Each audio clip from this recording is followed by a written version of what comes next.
Bienvenue à toutes et à tous. Ce soir, on va parler avec vous d'un film de Denis Villeneuve, mais plus globalement du sujet ovni et extraterrestre. Et on va partir assez loin. Prenez place au coin du feu, on parle ensemble de Premier Contact.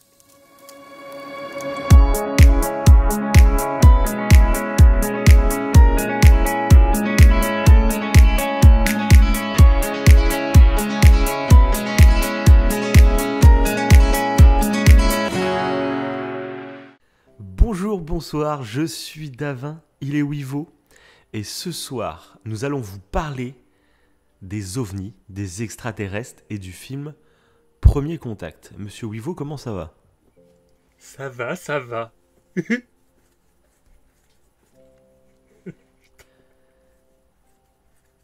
Ah, ce blanc.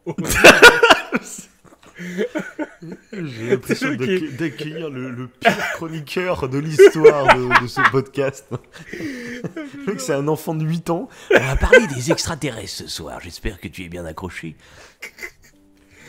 Ce blanc de fou. Donc, le mec est choqué voilà. derrière. De quoi ? Ah, t'avais l'impression que le mec était choqué derrière son micro, tu sais, il disait plus rien. Ah mais j'étais scandalisé, hein. Bah, j'étais à deux doigts de raccrocher, hein, de quitter le studio d'enregistrement et puis de partir direct. marcher au bord de l'eau et puis penser à ma vie, penser à ce que je fais sur Terre, à ma situation, à la réalité. Putain, le mec il parle loin, mais... Alors, donc une émission ce soir, bah oui, on va parler des ovnis. On vous l'a teasé cette émission depuis pas mal de temps. Parce que c'est un sujet, moi, qui me plaît beaucoup. Du coup, je suis assez... Parce que ça fait longtemps qu'on n'en a pas parlé du sujet ovni. Je sais qu'on en parlait beaucoup quand on était ado. On a eu des phases où on parlait beaucoup de ça. Mais ça fait longtemps, finalement, que j'en ai pas parlé avec toi. Et comme je savais qu'on ferait cette émission, eh ben, je me suis retenu de te poser des questions ou te dévoiler certains trucs. Parce que, comme d'hab, j'ai envie d'avoir ton avis en live. Ton avis d'expert. Parce qu'on rappelle que tu es historien et généticien. Généticien. Le mec, il a un nouveau domaine de compétences à chaque podcast. C'est ça. Et donc, voilà, ton avis, du coup, va vraiment être éclairant sur le sujet. Et on va vous parler donc du film Premier Contact de Denis Villeneuve. C'est un film que j'ai beaucoup aimé quand il est sorti à l'époque. Mais que je voulais absolument revoir. Et pareil, ça fait des mois que je veux le revoir. Mais voilà, comme je savais qu'on allait faire l'émission, je me suis retenu. Et je l'ai enfin revu. Donc c'est un film qui est disponible sur Netflix, pour ceux qui ne connaîtraient pas. Et ça parle de l'arrivée d'ovnis sur Terre. Mais on reviendra plus en détail tout à l'heure. Mais tout d'abord, je voulais commencer l'émission par parler un peu de nous. Et j'ai envie de savoir, toi, quel est ton rapport avec les ovnis et plus après, plutôt avec les extraterrestres. Ok. Bah, ça va être clair. C'est une grosse connerie, hein, les ovnis. Donc, tous ceux qui pensent que les ovnis existent, ça me débecte. Hein, je tiens à le dire. Je suis vraiment sérieux, là, pour le coup. Non, pas du tout. Tu veux trop pousser son coup de gueule. Ouais, c'est clair. Non, pas du tout. Je vous déteste, je vous méprise. J'ai tous envie de vous tuer. Voilà. Non, mais je voulais le dire. Une haine anti-ufologue. Parce qu'il y a eu un moment où on était assez attiré à fond dedans, on va dire. Enfin, c'est attiré, ouais, c'est ça. C'est ça, de toute façon, pendant notre un des podcasts Horror Show, je crois qu'on avait... il me semble qu'on avait... où j'avais raconté un fait divers où j'avais cru voir un ovni quand j'étais gosse. Il me semble, oui, exact, c'est vrai. Avec tes parents, c'est vrai. C'est ça. Et alors, je sais plus quel Horror Show c'était. Mais c'est le tout premier, celui de 2019 ou 2020, ouais, c'est ça. Et c'est vrai que, non, 2019, oui, c'est ça le premier. Ouais, 2019. Passe vite. Ouais, ça passe trop vite. Moi, j'avais raconté le témoignez d'une amie à côté de Bordeaux aussi, dans le deuxième Horror Show. Je vous laisserai, pareil, aller écouter cette histoire, enfin ce témoignage assez fou. Oui, parce que là, c'était beaucoup plus que moi, ce que j'avais vu. Mais on vous laisse aller écouter. Ah ouais, mais il faut laisser du suspense. Clairement, ouais. Mais du coup, ouais, moi, depuis tout gosse, moi, j'adore les ovnis. Ça m'a toujours intrigué. Et je me rappelle à une époque, quand j'étais ado, je regardais les vidéos sur YouTube d'ovnis et tout, j'étais à fond dedans. C'était les débuts en plus, les débuts sur YouTube. Oui. C'est ça. C'est ça. Et après, au bout d'un moment, j'ai mis en place le côté un peu zététique, si on peut dire ça, un peu esprit critique. Ouais. Et c'est en partie, il me semble. Alors peut-être c'était un petit peu avant, je sais plus, ouais. Mais je pense que c'était en partie, et on en avait parlé dans le podcast Camelot, en partie Ouais. à cause de Astier sur avec Grâce. son. Ouais, grâce. Oui, grâce. À Tout à cause, fait, ouais. Ouais, à cause tout de ce dépend de connard. quel Là, point de ça- vue. Mais ouais, c'était grâce à lui, grâce à l'exoconférence. Je crois que déjà avant, je commençais à faire la différence entre les PANI et les OVNI, donc les phénomènes aérospatiaux non identifiés et les objets volants non identifiés. Parce que c'est vrai que quand on parle des OVNI, généralement, on pense direct à un truc extraterrestre, alors Oui, que bien ça sûr. peut être, ça peut être C'est ça. totalement terrien ou totalement, même pas terrien, mais naturel, quoi. D'où le nom PANI. Et maintenant, on va dire que j'ai perdu un peu la magie de croire qu'il y avait des ovnis. À part là, depuis un petit temps, là, où on voit que les ovnis, et surtout aux États-Unis, sont revenus au galop. Faut avec vraiment ça, faire la nuance entre ovni et extraterrestre, quoi. Voilà, après, c'est ça. C'est des ovnis Et on en parlera tout à l'heure, justement, que Ouais. Parce que voilà. on sait pas concrètement. Il y a des avancées, on va dire, sur le sujet ovni. Il y a pas mal d'avancées récentes avec des trucs Ouais. qui sont en cours, mais je vous en parlerai un peu plus tard. Ah, Mais du t'es coup, renseigné là-dessus. bien faire la distinction entre ovni et extraterrestre. Ça, c'est très Ouais. important, je pense, à faire. Un ovni n'est pas forcément un extraterrestre. Voilà. Et donc, après, concernant les extraterrestres, le fait qu'il y ait des extraterrestres qui viennent nous visiter sur Terre, j'y crois pas du tout. Par contre, le fait qu'il y ait potentiellement une vie, enfin des extraterrestres, ailleurs, ça j'ai tendance à y croire. Vu le nombre de planètes, il y a des milliards de la galaxie, dans chaque galaxie il y a des milliards de planètes. Enfin, c'est tellement astronomique le chiffre de système solaire que j'ai envie d'y croire. Je me dis qu'il y a forcément quelque part, peut-être pas dans notre galaxie, mais peut-être dans une galaxie voisine ou dans un amas de galaxies qui est bien plus loin, qui a quelque chose. Ça me paraît ça tellement... aussi, peut-être que c'est ça qui est vertigineux, c'est peut-être que la vie sur Terre, quand tu regardes les raisons pour lesquelles il y a de la vie sur Terre, Oui. c'est un enchaînement de choses, mais c'est vraiment impressionnant. Je vous conseille une vidéo, c'est Astrono Geek, je crois, qui revient sur ça, sur les origines de la vie. Et il fait le listing de pourquoi nous, en tout cas, d'après ce qu'on en sait, et c'est quand même assez poussé, les scientifiques savent vraiment beaucoup de choses sur les origines de la vie sur Terre. On est un mélange d'une multitude, mais presque une centaine de coïncidences. Ça va jusqu'à la Lune qui a frappé la Terre et tout, quoi. C'est vraiment des détails, et tu te dis, oui, il y a des milliards et des milliards d'autres planètes, donc on a envie de dire forcément, il n'y a pas que sur Terre qu'il y a de la vie, mais aujourd'hui, jusqu'à preuve de contraire, on n'a jamais trouvé de vie ailleurs, donc pour le moment, on n'a aucune preuve qu'une vie extraterrestre existe. Et c'est ça qui est assez fou, c'est que si un jour, imagine, on trouve ne serait-ce que des bactéries sur Mars ou je ne sais quoi, déjà dans le système solaire, ça serait une nouvelle totalement dingue, et je me demande même, je serais curieux parce que j'ai l'impression qu'il y a plein de gens qui s'en foutraient en fait de cette nouvelle. On apprend qu'on a trouvé des bactéries sur Mars en creusant à 30 mètres de profondeur, j'en sais rien, je dis au hasard. Ça ferait la une des journaux pendant quelques jours, mais combien de temps finalement ça resterait? Alors pourtant, ça serait un vrai bouleversement, je trouve. Parce que ça voudrait dire que la Terre n'est pas aussi rare que ce qu'on pourrait penser en analysant les raisons pour lesquelles il y en a sur Terre. Ça veut dire que la vie est possible ailleurs, sous d'autres formes, avec d'autres événements, etc. Et du coup, ça validerait, même si c'est que des petites bactéries ou quoi, ça validerait le fait... Enfin, ça agrandirait par quasiment 99% les chances qu'il y ait de la vie dans d'autres planètes. Mais pour le moment, il faut qu'on s'en rende compte, c'est qu'on n'a jamais découvert de vie ailleurs que sur Terre. Donc je trouve que ça fout quand même le vertige de se dire, ça se trouve, on n'est qu'un accident. On n'est qu'un accident, et la vie n'est pas quelque chose qui... On en parlait justement sur le podcast avec Alan Turing, où je disais que les technologies, c'était pas la suite logique de l'évolution. Il y a des technologies qui sont apparues grâce à des hommes qui ont eu des idées. Et c'est-à-dire une civilisation qui n'a pas eu d'Einstein, qui n'a pas eu de Alan Turing, ils ont beau, on va dire, avoir la même évolution sur plein de domaines, parce qu'ils n'ont pas l'informatique, tu vois, ou des délires comme ça. Parce que c'est les résultats d'un homme qui a eu des idées, tu vois, c'est pas une suite logique. Et pour la vie, ça se trouve, c'est pareil. Et voilà. Oui, il y a plein d'inventions d'ailleurs qui ont été créées malencontreusement. C'est pas plus, oui, c'est ça. Des fois, c'est des hasards totaux. C'est ça. On appelle ça. Oui, voilà. Et du coup, il y a plein de trucs qu'on n'aurait jamais eu s'il n'y avait pas eu ce malheur, entre guillemets.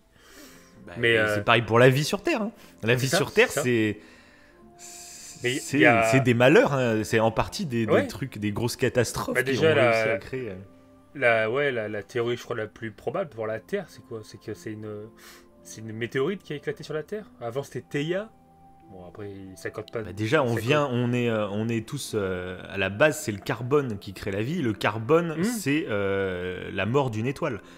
Déjà, il faut qu'une étoile meure, mais après, il faudrait que je te conseille. J'ai plus la liste sous les trucs, mais c'est ce qui a amené la vie comme on la connaît sur Terre, c'est vraiment une centaine de coïncidences. C'est ça, oui. Qui rend le truc vraiment. Il y a eu de la vie sur Terre pour telle raison, et quand tu dézoomes, tout a de l'importance. Donc voilà. Bref. Oui, même la disposition de la Lune, etc. Il y a tout un truc. Tout a un lien. C'est hallucinant. Il y a plein de scientifiques qui pensent que si on n'avait pas de Lune, s'il n'y avait pas cet astéroïde qui a tapé la Terre et qui a formé la Lune après, il n'y aurait pas de vie sur Terre, en fait, totalement. Hein. Donc, juste ça, en fait. Donc, tu dis, voilà. Après, est-ce qu'il y aurait une autre forme de vie où on n'en sait rien, mais aussi, en tout cas, nous, on est venus comme ça, donc bref. Il y avait un scientifique, je crois que c'est sur le podcast Science, c'est assez récent comme podcast, qui est invité par Étienne Klein et qui parlait de est-ce que la vie est unique sur Terre. Et c'était intéressant parce que pour lui, de ce qu'il voit, plus en fait on découvre d'exoplanètes, donc de planètes qui ressemblent un peu à la Terre au niveau de la position dans le système solaire, etc. et tout.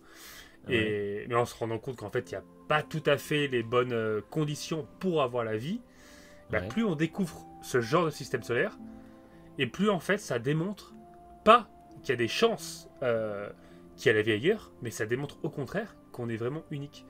Et en fait pour lui, dans ce sens-là, c'est une certaine magie en fait. Le fait qu'on soit vraiment les seuls, un peu comme ce que tu disais là, quoi. Tellement il y a des coïncidences de chance, de hasard qui ont fait qu'il y a la vie là. Il dit l'humanité a quand même un rôle à jouer. Si on est la seule vie parmi des milliards de systèmes solaires, c'est quand même dingue et on Parce que ce qu'il faut dire, c'est que ça fait partie des possibilités en fait.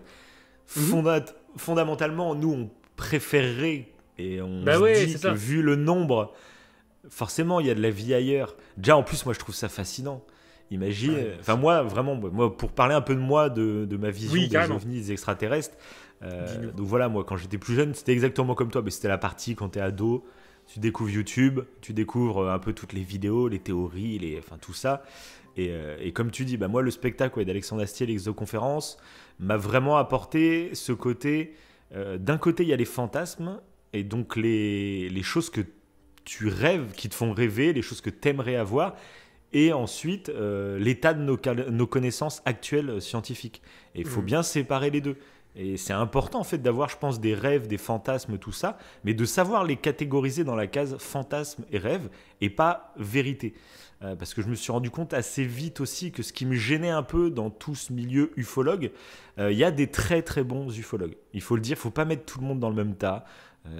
Il y a des arnaqueurs comme partout, c'est comme chez les médiums, comme chez je sais pas quoi, il y a des gens qui profitent de ces croyances, qui font fantasmer et rêver les gens pour faire leur business. Ça, c'est dans tous les domaines. Ce que tu dis, la vidéo des crop circles d'Astrono Geek et de Déficator, etc. Géniale aussi, elle est géniale. Je vous conseille de la regarder sur ça, justement. Mais du coup, moi pareil, mais par contre j'aime pas quand on met aussi tout le monde dans le même tas, parce qu'il y a vraiment des ufologues qui travaillent, on va dire, de manière scientifique. Ils ont envie de découvrir des ovnis, ils ont envie qu'il y ait de la vie extra. C'est une envie, c'est ce qui mène leur recherche, c'est ce qui mène leur quête. Mais ça veut pas dire qu'ils vont se mettre à inventer des trucs ou adhérer au moindre témoignage. Ils savent catégoriser tout ce qu'il faut. Et je pense que c'est comme ça qu'il faut faire les choses. Parce que au contraire, j'ai écouté plein d'autres ufologues qui, genre la place du témoignage va prendre une place totalement déterminante dans leur avis sur le sujet. pourquoi sur ce sujet le témoignage aurait une importance considérable, alors que on sait très bien que les témoignages, même de la meilleure volonté du monde, un témoignage, ça reste un témoignage et ça n'a aucune valeur de preuve. Donc, même si tu en as 10 000 des témoignages, ça ne servira jamais à faire une preuve. Voilà. Et bon, l'ufologie se base essentiellement quand même sur les témoignages, malheureusement. Après, voilà, ça fait partie du truc. Et ce qui me gênait un petit peu à force avec les milieux ufologiques, c'est que forcément, quand tu rentres dans un business de l'ufologie, tu montres, on va dire, des témoignages, tu montres des soi-disant preuves, etc. Donc ça paraît limite assez indéniable, hein, de dire qu'il n'y a pas d'OVNI, c'est faux, c'est être complètement taré. Et du coup, tu glisses petit à petit dans les théories du complot où le gouvernement, il est au courant, hein, le gouvernement, il nous cache, le gouvernement...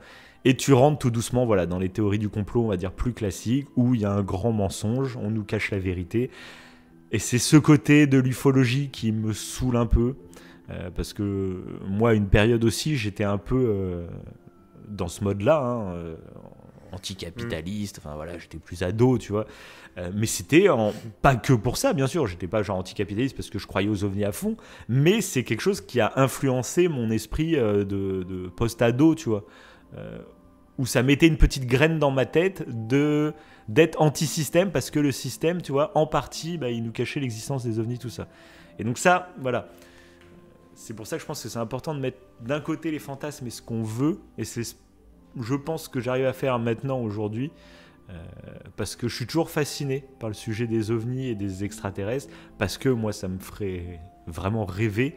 Là, que je te dise juste d'imaginer, ne serait-ce qu'il n'y a aucun alien qui vienne sur Terre ou quoi, mais juste d'imaginer qu'il y a une autre planète avec une autre civilisation et qui vivent leur vie, en fait, comme nous. Je sais pas, ça me fascine. Ça me fascine, c'est quelque chose qui me fait vraiment rêver. D'imaginer ça. Enfin, moi, je sais pas. Puis alors, en plus, si deux civilisations rentraient en contact, t'imagines le nombre de choses qu'on aurait à s'apprendre, à se dire. Parce que tu dis que peut-être de leur côté, ils n'ont pas eu Einstein, ils n'ont pas eu leur Turing et tout, mais ils ont eu d'autres gars, par exemple, tu vois, et qui pourraient nous apporter des trucs donc on n'a pas encore réfléchi, par exemple. Enfin, j'en sais rien, tu vois, mais c'est ce qui fascine, je pense, dans ce sujet, parce que si des aliens arrivaient sur Terre, on se dit, de toute façon, c'est Astier qui le dit pas mal, que souvent dans ce fantasme de l'alien qui viendrait sur Terre, ça serait des gens comme nous, mais un peu plus évolués, tu vois. Comme ils viennent sur Terre, c'est-à-dire qu'ils sont plus évolués que nous. Donc ça serait des gens ce serait nous, mais en version un peu upgrade, tu vois. Et c'est pour ça que ça nous fait fantasmer, parce qu'en plus, on a tendance à se dire, en plus, ils seraient là, ils seraient sages, tu vois, par rapport à nous. Nous, on est des méchants, on fait la guerre partout sur Terre. Eux, ils arriveraient, même il y a pas mal de théories qui rejoignent le fait que les ovnis sont apparus à partir du moment où on a commencé à allumer les premières bombes nucléaires, parce qu'ils se sont dit, là, il y a un petit danger de faire péter la planète, donc on va intervenir. Hein, il y a pas mal de théories là-dessus, parce qu'on les imagine un peu comme ça, comme des sages. Des fois, c'est même comme ça serait des scientifiques qui nous analysent, en fait, qui voient comment on réagit. C'est peut-être eux qui pensent qu'on n'est pas encore prêt à apprendre la nouvelle, parce que ça remettrait en cause un peu toutes nos croyances, nos religions qui sont établies. Donc comment le monde réagirait? Moi, c'est un truc qui me fait vraiment bader. Je me demande comment on réagirait à ça. Oui. Est-ce que le gouvernement devrait vraiment le dire? Et c'est tout le principe de Premier Contact, je trouve qu'ils en parlent très bien dans ce film. C'est ça, exact. Ouais, c'est pour ça qu'on reviendra plus en détail là-dessus pendant le film.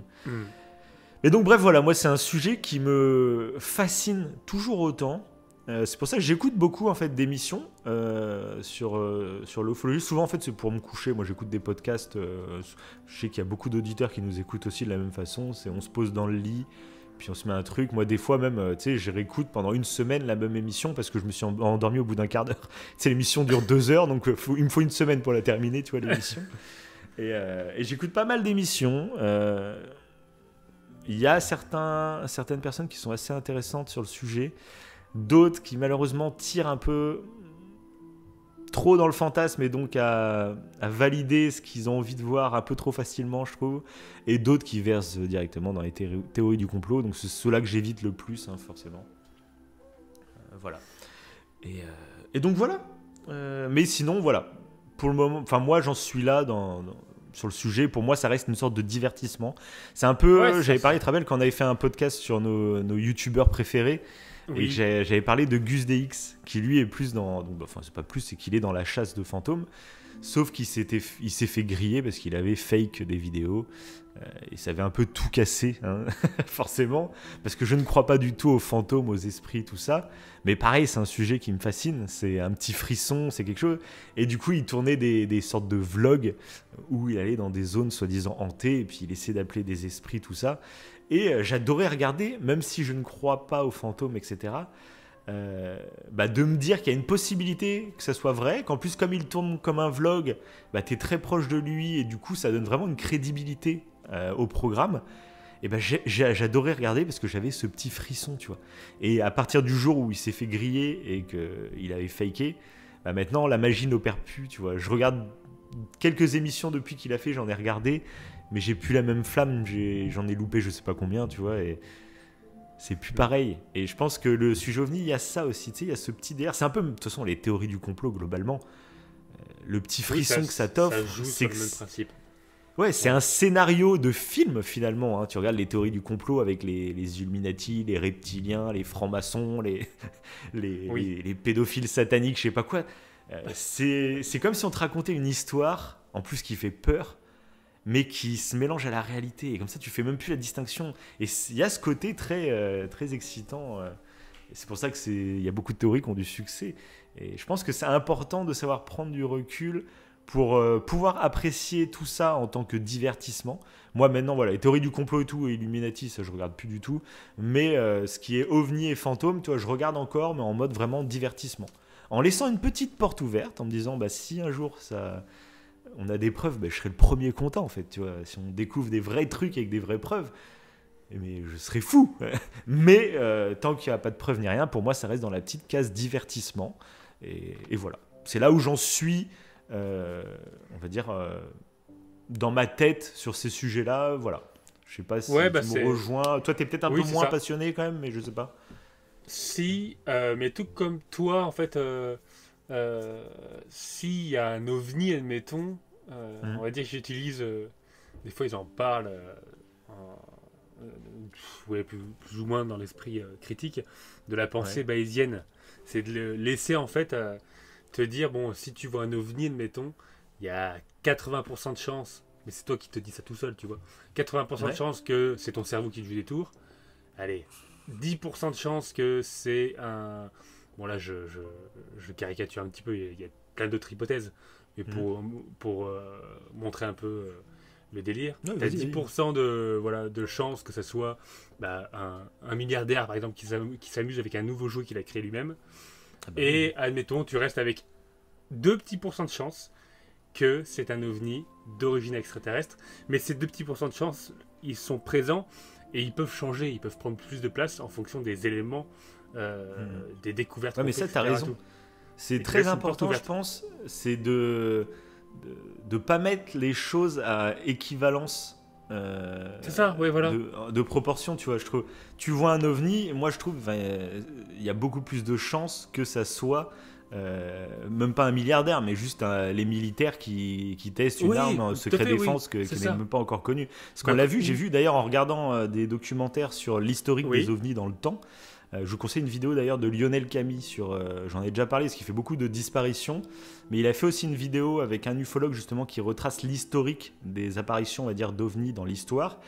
Et 20 ans avant la Première Guerre mondiale, il y a pas mal de témoignages en Nouvelle-Zélande et en Australie d'ovnis, donc des vaisseaux en fait immenses qui étaient dans le ciel. Il y a beaucoup de témoignages sur une technologie qui était totalement inconnue. Et on s'est rendu compte en fait 20 ans plus tard que cette technologie c'était les futurs Zeppelins de l'armée allemande pendant la Première Guerre mondiale. Et du coup, voilà, il y a des technologies qui sont en essai, etc. Secret défense pour pas qu'on dévoile nos armes aux ennemis, mais il faut quand même les tester. Du coup, moi je trouve... Alors c'est peut-être pas ça, tous les ovnis qu'on voit. Il y a peut-être des ovnis... je ne sais pas. Mais pour moi, globalement, c'est la raison principale. Si tu vois Un ovni, Oui. pour moi, c'est ça le truc qui a le plus de chances d'être ça pour moi. Hein, Oui, je suis et du d'accord. coup, voilà, ça peut être aussi un extraterrestre, mais du coup, je le classe avec beaucoup moins de pourcentage de chance en fait. Voilà. Tu laisses la porte ouverte et c'est intéressant. Bah oui, parce que voilà, il faut jamais parce que fermer c'est- de porte hein, de toute façon. Mais Voilà, c'est ça, c'est ça. Mais c'est un tout petit pourcentage. c'est Et ça, c'est faut pour ça, savoir faut pas ranger le dans les cases, faut pas le mettre à équivalence quoi. Pour moi, c'est pas ça. 50-50, c'est soit des militaires, soit des extraterrestres. Et voilà. Pour moi, non. C'est de nos connaissances scientifiques, il y a largement plus de chances que ça. C'est un peu ce qu'on parlait dans l'émission sur Interstellar, où, tu sais, au tout début du film, la fille, elle croit qu'il y a un fantôme dans sa chambre, et le film nous laisse penser qu'il y a peut-être un fantôme, et à la fin, donc je ne vais pas spoiler pour ceux qui n'ont pas vu Interstellar, mais à la fin, c'est pas du tout ça. Et ce qui est intéressant dans Interstellar, c'est que la théorie du fantôme, c'est tellement ancré dans notre culture que c'est quelque chose qu'on accepte assez facilement. On dit il y a un fantôme qui a fait tomber un livre ou je sais pas quoi, et bah ok, pourquoi pas. Et à la fin, donc sans spoiler, Christopher Nolan nous livre la révélation de ce que c'est, et il y a beaucoup de gens qui se sont dit bon, c'est un peu tiré par les cheveux la fin d'Interstellar, c'est un peu voilà. Sauf qu'en fait, scientifiquement, en fait, il y a beaucoup plus de chances. C'est beaucoup plus ancré dans le réel. Ouais, la fin d'Interstellar, qui peut paraître un peu tirée par les cheveux pour certains, est beaucoup plus plausible en termes de pourcentage de chance que ce soit un fantôme. C'est ça qui est super intéressant dans Interstellar. C'est si tu trouves que la fin d'Interstellar est un peu bizarre, bah en fait, c'est juste dire qu'il y a un fantôme, c'est largement plus improbable. Et tu sais qu'ils ont changé la fin de Premier Contact à cause Oui, d'Interstellar. ça j'ai vu, ouais, exact. Ouais. Tu l'avais vu? Parce que, ouais, Interstellar est sorti avant Premier Contact et la fin était trop semblable. Et comme ce Premier Contact allait sortir après, ils se sont dit mince, on va croire qu'on a plagié. Alors que Premier Contact est tiré d'un livre en fait, d'une nouvelle. Ouais. Et donc pas du tout, mais ils ont dû changer, ils ont préféré, je pense qu'ils ont bien fait parce que la fin en plus est très cool de Premier Contact.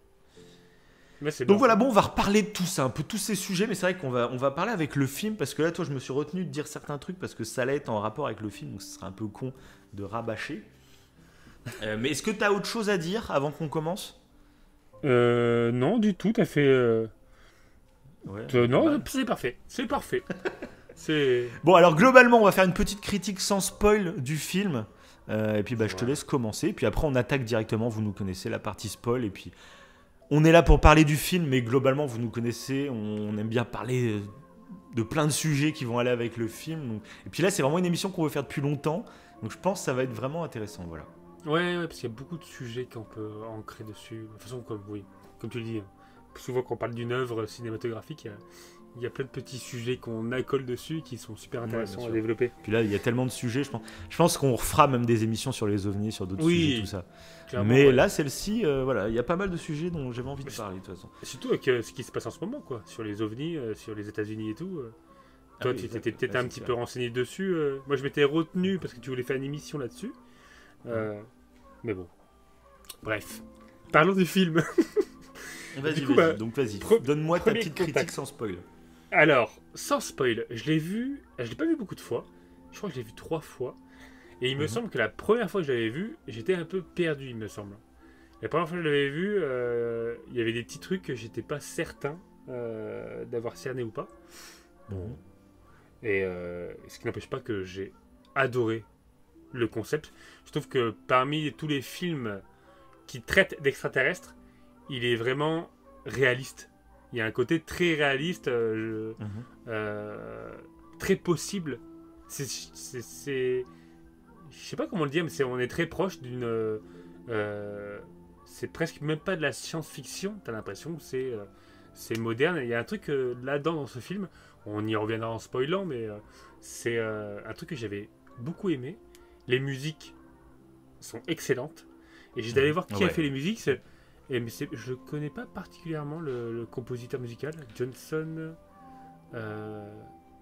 Je pensais qu'il avait fait. Je crois que c'est un Norvégien, il me semble, ou un Islandais, je sais plus. C'est un gars comme ça. Johan Johnson. Mais je suis allé voir vite fait qui c'était, mais moi je connais pas parce que les musiques elles sont, je les trouve géniales. Le thème principal qu'on trouve au début et à la fin, donc pour le coup c'est les seules parties de la partie sonore que c'est une chanson qui existe déjà en fait, c'est pas un morceau qu'a fait le compositeur, mais elle est très très forte je trouve. Mais après je trouve que le film, au-delà du côté ovni, il aborde plein de sujets, et on en reviendra en spoil parce que je peux pas en parler maintenant, mais que je trouve super intéressant. Il y a un côté un peu puzzle, j'ai envie de dire, dans ce film, que j'ai beaucoup aimé. Carrément. Et puis les acteurs, surtout l'actrice principale, alors j'ai plus son nom, c'est l'actrice qui joue... Ah, j'ai plus son nom, je l'ai pas devant moi en plus. C'est pas Amy Adams, ça? Ouais, c'est ça. Ouais. C'est ça, Amy Adams. J'aime beaucoup son rôle. Elle joue super bien et je trouve que le petit... Il y a un petit switch un peu final que je trouve intéressant. Voilà, j'en dirai pas plus. Je n'ose pas en dire plus. Mais en tout cas, ouais, j'ai beaucoup aimé ce film. Et il est très intéressant. Voilà, c'est tout. Magnifique. Donc oui, les acteurs principaux, on va dire, c'est Amy Adams, c'est Jeremy Renner. Donc lui, il est très connu parce qu'il joue Hawkeye dans les Marvel. C'est pas mon super-héros préféré, mais c'est celui qui tire à l'arc là, dans les Avengers. Et il y a bien sûr Forest Whitaker, hein, bien entendu, qui est beaucoup plus connu. Hein. C'est peut-être un peu la star, je dirais, de ce casting finalement. Même si Amy Adams, et puis bah forcément en fait non, enfin, la star Jeremy Renner à mon avis pour les nouvelles générations est beaucoup plus connu que Forest Whitaker encore maintenant. Oui c'est vrai, oui. C'est vrai que Whitaker grâce aux Avengers hein, forcément. Parce que d'ailleurs Forest Whitaker il tourne pas dans les Marvel, lui tiens. Est-ce qu'il non. Je le vois plus avec sa tête, je le vois plus dans un DC. Attends, je suis en train de regarder sa petite filmographie, je sais pas, comme ça je le verrais plus dans un DC. Mais il fait pas de mal. Ah bah si, il joue dans Black Panther, d'accord. Ah bon? Ah bah peut-être, ah ouais, dans Black Panther ça me dit quelque chose, remarque. Good Morning. Il joue dans Star Wars Rogue One. Bah oui, il joue. Merde, je sais plus comment il s'appelle. Oui, le mercenaire. Ouais, c'est ça. Voilà. Je sais même plus comment il s'appelle dans Rogue One. Oh, je sais plus non plus.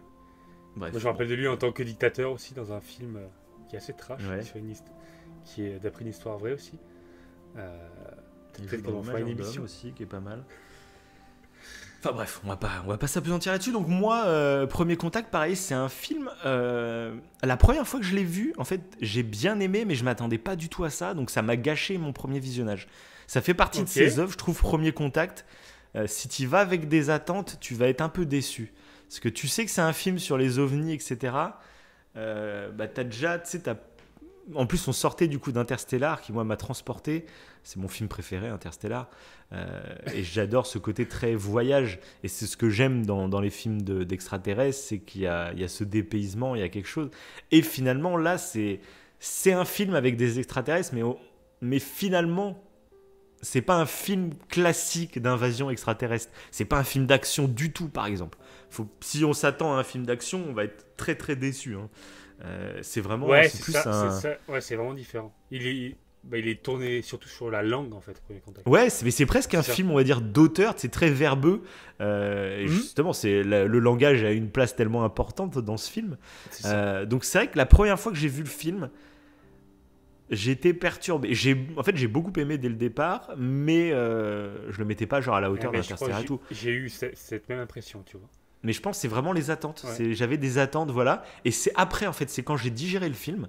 D'où l'importance, on le dit tout le temps, hein, de toute façon, c'est ne jamais juger une œuvre à la sortie du cinéma. Il n'y a pas pire. Pourtant, c'est le truc qui a le plus de succès, tu sais, pour faire sa critique. C'est à chaud. À chaud, ah ouais, les critiques à chaud. Mais ça n'a aucun sens pour moi. Ça ne sert à rien. C'est juste d'écrire un ressenti à la sortie d'une salle de cinéma. Mais pour moi, toutes les œuvres que j'adore... émotionnelles. Ouais, c'est ça, c'est vraiment. Et puis alors, quand il y a aucun recul. Les critiques à chaud avec des films attendus, ça, il n'y a pas pire. Hein, ça, on l'a vu avec les derniers Star Wars. Enfin, avec tous les films attendus, à chaque fois, il y a le bashing derrière parce qu'il y a eu trop d'attentes. Et donc, à chaud, c'est mort, quoi. Et donc là, ce film fait clairement partie de... Comme je m'attendais pas du tout à ce genre de film, sur le coup, ça m'a fait bizarre. Mais voilà, en le digérant, en essayant de voir ce qu'il m'a apporté et tout, je me suis mis à l'aimer, mais sans le revoir pour le coup. Et là, je l'ai revu qu'une deuxième fois, là, pour l'émission. Mais après, je me retenais, comme je t'ai dit, ça fait longtemps que je voulais le revoir. Mais comme je savais qu'on en ferait une émission, je me retenais, quoi. Je fais, non, j'en ai bien profité et tout. Et là, je l'ai vu une seconde fois et j'ai surkiffé. J'étais totalement hypnotisé par le film. J'en avais parlé quand on avait fait l'émission sur Joker, où je t'avais expliqué que la fin de Joker m'avait totalement hypnotisé au cinéma et que ça faisait longtemps que ça m'était pas arrivé. où j'étais plus dans la salle de cinéma, j'étais dans le film, quoi. T'étais en J'étais état comme un d'auto-hypnose. zombie, limite je bavais, hein, tu sais, je bavais. Je bavais, j'étais vraiment hypnotisé devant Et le puis film. tu m'étais nu, je crois, non? Quand t'es Ouais, dans le place, cinéma, tu te et je déshabilles. dansais. Et je dansais devant tout le monde. Le mec a trop un problème. Non, mais là, premier contact, moi, je l'ai regardé chez moi, tranquillement. Je t'imagine en train de danser comme ça. Le mec qui danse à poil dans le cinéma, tu sais. Ouais, C'est comme le. je dansais comme le Joker, là, tu sais, mais nu, devant tout le monde. Et j'étais là, je suis Joker. Je suis à la dégaine. Et donc, Mais du coup, ouais. là, premier Ça, c'est contact parfait, ça. m'a Sentiment. totalement hypnotisé à mon deuxième visionnage, vraiment. Et c'est là que je l'ai vraiment. Enfin, je savais que j'allais mieux l'apprécier. Parce que je l'avais J'ai pas digéré. mal de frissons. Mais je pense Ouais, que moi j'y ai aussi, joué ouais. aussi. Aussi, bien sûr, bien entendu. Et puis même le fait de savoir la fin, je trouve que c'est le genre de film qui t'apporte, ça apporte quelque chose de savoir la fin. T'as envie de le regarder Voilà. une deuxième fois. Vu qu'il est un peu en puzzle, je trouve, Ouais. hein, le Ouais. fait de l'avoir vu une première fois et de le voir une seconde fois, t'as peut-être l'œil plus, ouais, t'es plus aiguisé forcément, pour ouais. tout comprendre, je trouve. C'est ça. Et du coup, c'est plus intéressant. En fait, la première fois, comme toi, t'as ce côté-là où t'attends juste à voir des extraterrestres et tout le reste, tu le mets un petit peu de côté. Alors qu'en Ouais. fait, il apporte tellement de sujets, quoi. Tu l'as dit, la c'est langue, puis d'autres trucs encore qu'on va revenir Même en anti-spoil.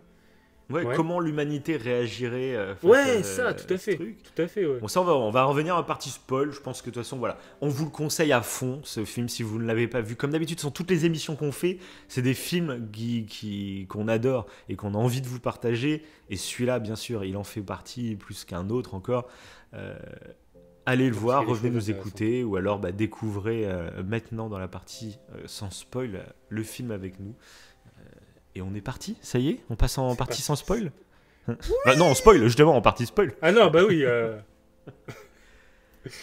Et donc on commence le film avec donc l'héroïne principale qu'on découvre avec sa petite fille dans des scènes qu'on saura du coup plus tard. On est en partie spoil, donc je peux le dire. Bien C'est sûr, des oui. scènes qu'au Lâche-toi. début on découvre comme ça, Lâche-toi. mais au final on se rendra compte que c'est des futurs bacs. Je sais pas comment on dit. Tu sais, il y a flashback pour le passé et futur back ou je sais pas comment on dit. Mais c'est c'est des choses de. C'est pas des ellipses? Non.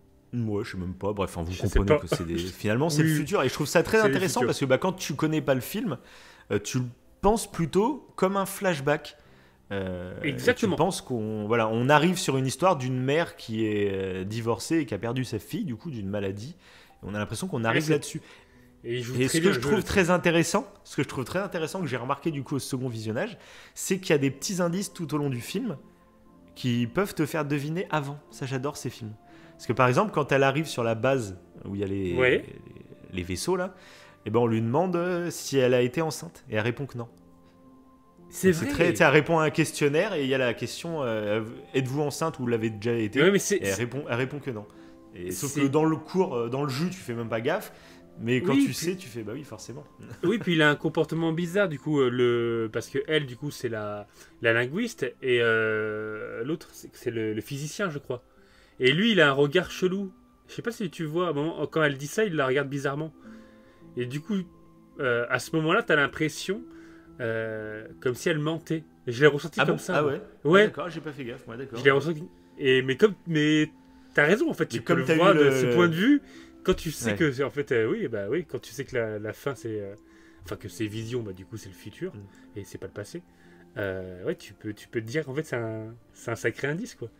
Mais je l'ai Ah pas oui, vu, moi, je l'ai carrément. vu comme un mensonge, moi, du coup. Ah d'accord, ah ouais, ok. Ouais, c'est marrant. Ok. Mais oui, c'est ça fait... Mais c'est bien... Je l'avais peut-être vu comme ça à mon premier visionnage, ça se trouve, ça je me rappelle plus. Mais là, je l'ai fait Ah, gaffe au peut-être. deuxième parce que justement, j'ai Ouais. fait ah tiens. Mais je me rappelle plus l'avoir fait gaffe au premier du coup. Ça remonte. Oui, oui. Donc bref, moi, pour commencer ce film, moi le premier truc qui me scotche, mais ça c'est présent dans tous les films un peu d'invasion extraterrestre, je surkiffe ce moment où les vaisseaux arrivent. Ça, Là, c'est génial. ça pareil, on en avait parlé dans l'émission L'invasion. sur Man of Steel. Tu sais, Ouais. j'adorais ce côté dans Man of Steel parce que ça faisait invasion extraterrestre et j'adore ce moment où le monde découvre les vaisseaux et l'invasion, je trouve, parce que je me projette forcément, imagine un jour t'allumes la télé, là, tu zappes sur BFM Télé, ou même pire, t'es en train de regarder ton match de foot tranquille, et d'un coup, tu vois TF1, ils zappent, flash spécial, donc généralement, c'est souvent des mauvaises nouvelles, hein. Je me rappelle, moi j'étais chez un ami en 2015, quand il y a eu les attentats au Bataclan, etc., et c'était juste après un match de l'équipe de France. Et je me rappelle, ils avaient terminé le match de l'équipe de France, et directement à la fin, en fait, on voyait flash spécial. Nous, on n'était pas du tout au courant, parce qu'on regardait le match, on prenait l'apéro entre potes, tu vois. On n'était pas sur Twitter en train de regarder ce qui était en train de se passer en direct dans Paris. Et on l'a découvert à la fin du match. Et ça fait quelque chose, hein. Quand tu vois, tu sais, le petit générique sur TF1 qui dit flash spécial, tu vois qu'ils arrivent en plateau, il y a Gilles Boulot et tout le bordel qui sont là à 23h. Tu fais oh putain, et il se passe quelque chose, quoi, là, voilà. Et là, je m'imagine, donc là ça serait plus positif, forcément. Je rêverais d'avoir ça, flash spécial. Ah, et moi aussi, je rêverais. Imagine trop. la gueule. Ça serait, enfin, je sais même pas comment je réagirais. Ça remet en cause. Et ça fait peur même, ça fait peur. Parce que là, on est dans un film, ça fait... donc on risque rien, donc ça nous fascine. Mais imagine, en plus, t'as vu les vaisseaux, la gueule qu'ils ont, c'est immense. C'est un peu effrayant, hein, dans le film, quand même, je trouve aussi. Au début, quand tu sais pas ce qui va vraiment se passer, tu sais pas quelles sont leurs intentions, et c'est vrai que tu te dis...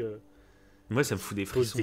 Ça me fout... Dans le film, ça fout des frissons. Mais j'adore, l'invasion, que... je l'avais noté sur mon papier, j'avais mis invasion, parce que comme toi, j'ai la musique qui monte crescendo, là, et comme tu dis, cet effet-là, cet effet de... Puis moi, le fait d'avoir des gens qui d'un coup, toute la vie sur la planète s'arrête et tout le monde regarde la télé pour... Mais qu'est-ce qui se passe, quoi? C'est un truc tout con, mais j'avais eu les mêmes frissons on en avait parlé dans l'émission sur Spider-Man, dans le film d'animation Spider-Man Into the Spider-Verse, là, ou New Generation.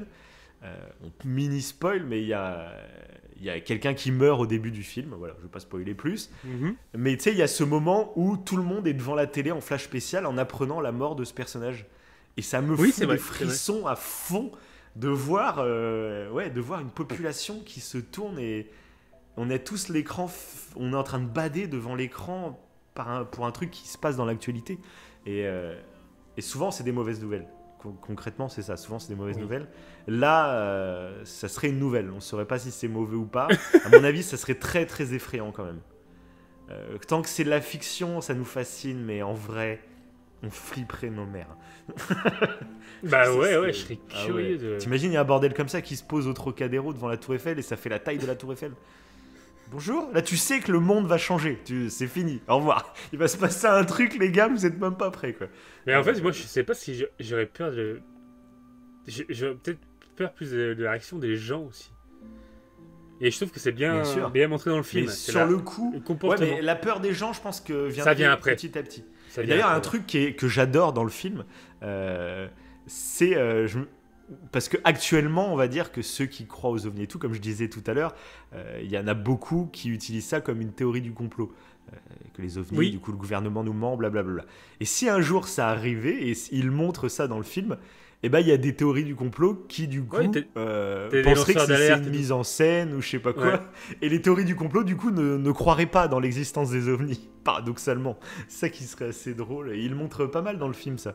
Il y a une analogie, je trouve, à maintenant qui est... Alors que c'est pas du tout sorti, enfin, c'est sorti bien avant le film. Parce qu'un truc, je trouve, qui est un tout petit peu loupé, je trouve, dans le film, c'est qu'on se rend pas compte du temps qui passe.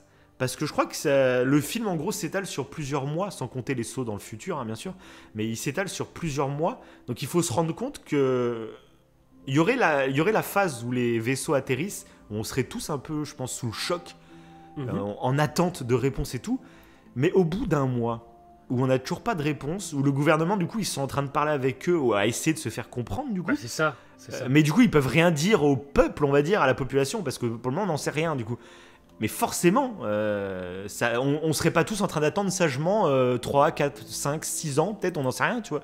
On sait pas combien de temps ça prendrait. Et forcément, au bout d'un moment, il y aurait des gens qui en profiteraient pour agiter un peu les peurs, pour essayer de diaboliser tel ou tel truc. Il y aurait les mêmes personnes qui sont là, politiquement ou pas, pour se servir des événements, pour rassembler à leur cause, seraient là, hein, forcément, tous les politiques et tout, mais même les pas forcément les politiques, mais Oui, tous les mouvements, enfin, c'est ça. tout le monde essaierait de s'en servir à sa sauce. Donc, c'est vrai que là, dans le film, je trouve ce qui est un peu dommage, on le sait que ça dure assez longtemps, mais on le ressent peut-être pas assez. Je trouve des fois, tu sais, il y a des ellipses, tu fais pas gaffe qu'il y a autant de temps qui s'est passé, quoi. Oui, c'est vrai. C'est vrai que c'est assez rapide. Ouais, C'est assez rapide.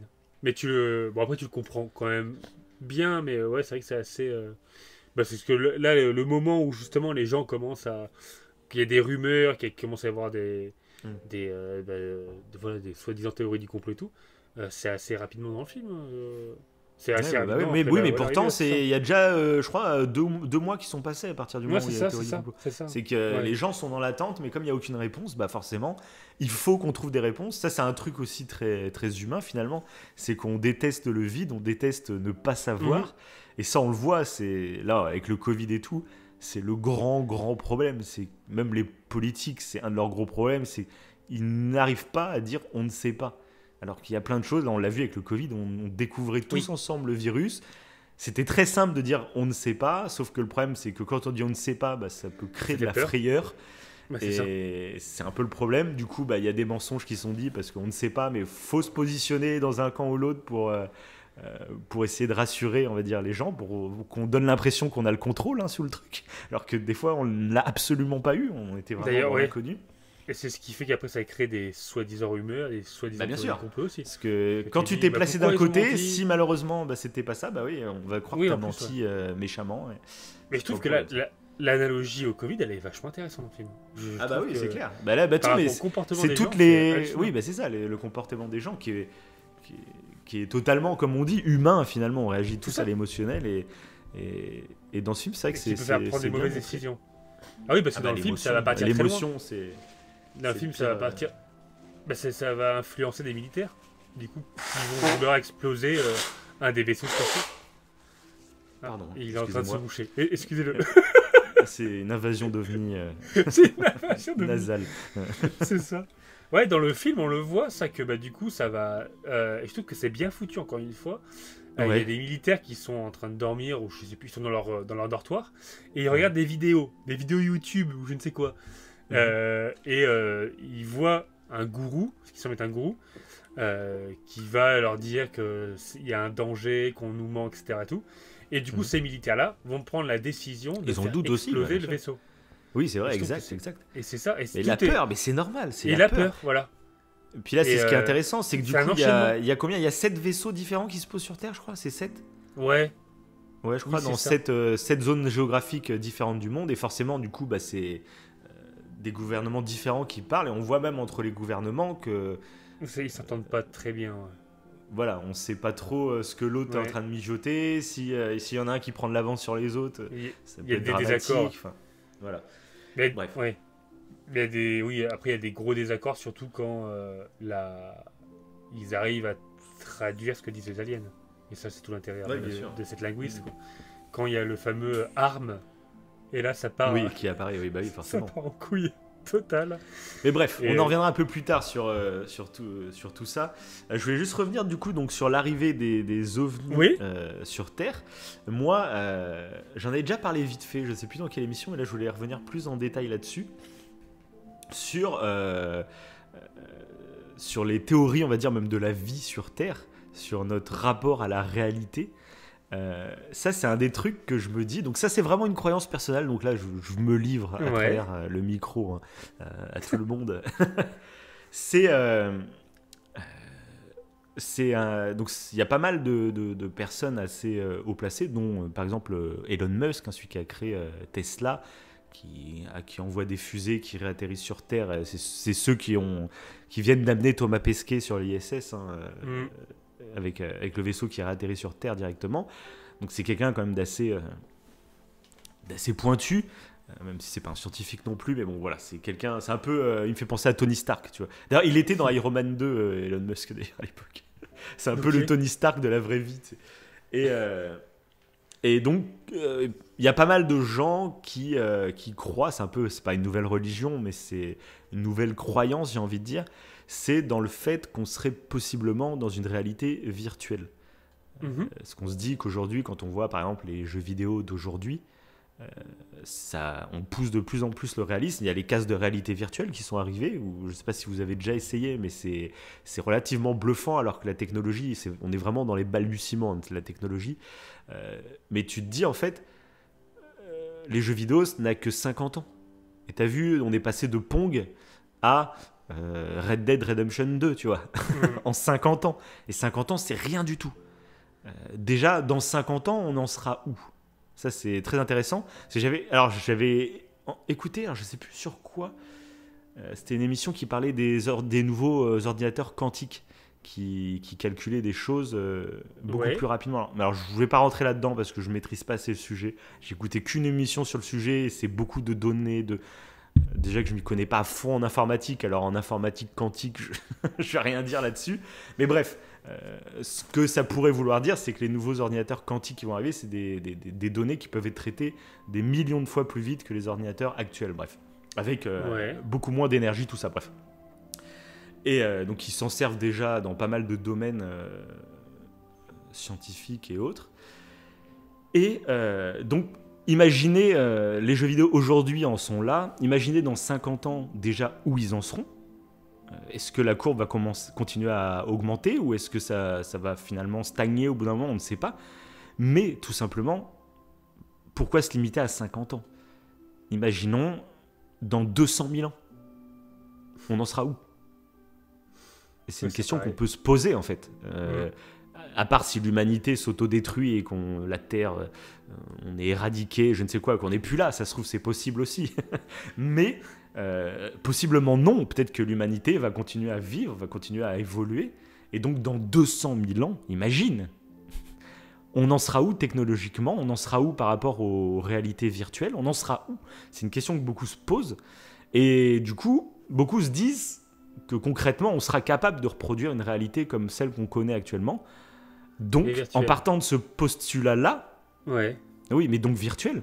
Et en partant de ce postulat-là, qu'est-ce qui nous dit qu'on n'est pas actuellement dans une réalité virtuelle? Voilà. Donc ça, c'est une croyance qui vraiment, en fait, fait son petit bonhomme de chemin.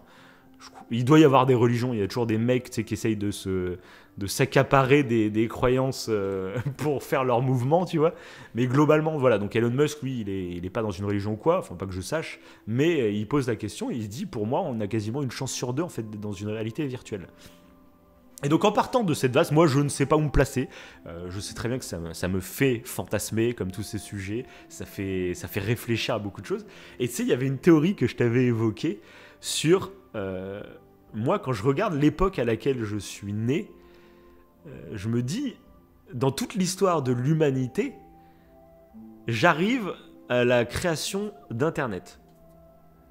Je suis né, moi, en 89, donc création d'Internet, et j'ai vécu quasiment le début d'Internet et jusqu'à aujourd'hui, tu vois.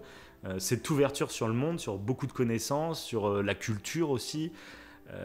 Globalement, pour le moment, hein, je touche du bois, hein, et pour le moment, on vit en paix, nous, dans notre pays. Il y a toujours des événements dramatiques, etc. Mais bon, voilà, globalement, on est loin d'une seconde guerre mondiale, ou même à plein d'époques de l'humanité, il y a eu c'est jalonné de plein de guerres, de pauvreté, de misère, tout ça. Globalement, pour le moment, ma petite personne, moi j'ai de la chance, je suis épargné par tout ça. Je me dis, c'est un peu la chance d'être atterri pile poil à ce moment-là de l'humanité. Tu vois, c'est trop bizarre pour être vrai. Non, mais oui, mais après, ça reste vraiment des théories dans ma tête. Hein, tu vois, là, je me livre à vous pour. Comme ça, je dis pas que c'est genre une vérité ou c'est pas un truc que je crois profondément. Mais des fois, je me pose des questions. Je sais pas si ça t'arrive, tu sais, avant d'aller te coucher le soir, tu te poses des questions sur ton rôle sur Terre, sur tout ça. Et moi, je me dis, putain, je suis. Alors, ça se trouve, tout le monde se dit ça à n'importe quelle époque. À l'époque où ils ont inventé la calèche, le mec se dit, putain. Fallait que j'arrive pile poil le jour où on a inventé la calèche, hein, les gars. Ou le mec qui a trouvé le feu, tu vois. Pile poil, avant, on mangeait cru, hein. On mangeait des vers de terre, les gars. Hein. Là, j'arrive, on fait ça, petit barbecue. Hein. Et je suis né pile poil là. Ça se tient aussi, oui. Ça se trouve, c'est totalement ça. Mais quand même, moi, je me dis, je trouve que c'est vraiment... l'arrivée d'Internet, c'est un vrai gros tournant de l'humanité. Ça serait même intéressant de faire un top 10 des tournants de l'humanité. Ça serait trop bien comme émission, je viens d'y penser. Chacun de notre côté, on se fait un top 10 de pour nous ce qui a changé l'humanité. Ah, ça peut être intéressant. Ouais. Ça Bon, peut être à redébattre, hein, mais oui, ça pourrait être Ouais. marrant comme émission. Ouais, ça peut être Bref. marrant. Et mais pour moi, Internet, forcément, c'est un tournant monumental qui va apporter qui a apporté déjà énormément de positifs et déjà énormément de négatifs. Et je sais pas comment ça va tourner dans l'avenir, mais pour moi, c'est un vrai tournant.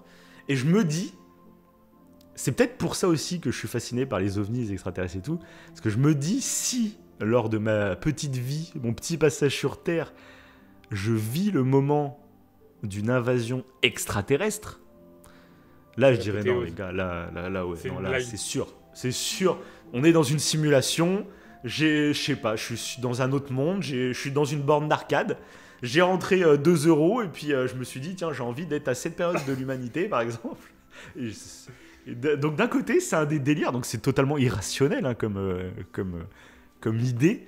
Mais je me dis que si les extraterrestres débarquaient sur Terre, c'est tellement un truc, c'est peut-être le truc qui me ferait le plus kiffer. Ça serait un changement, ce serait le plus gros changement de l'histoire de l'humanité. Rien qu'on découvre de la vie ailleurs, ça serait un des gros changements parce que ça remettra en cause beaucoup de croyances, etc. Ouais. Mais là, carrément, une invasion extraterrestre, ce serait le plus gros changement de l'humanité depuis la création de l'humanité, quoi.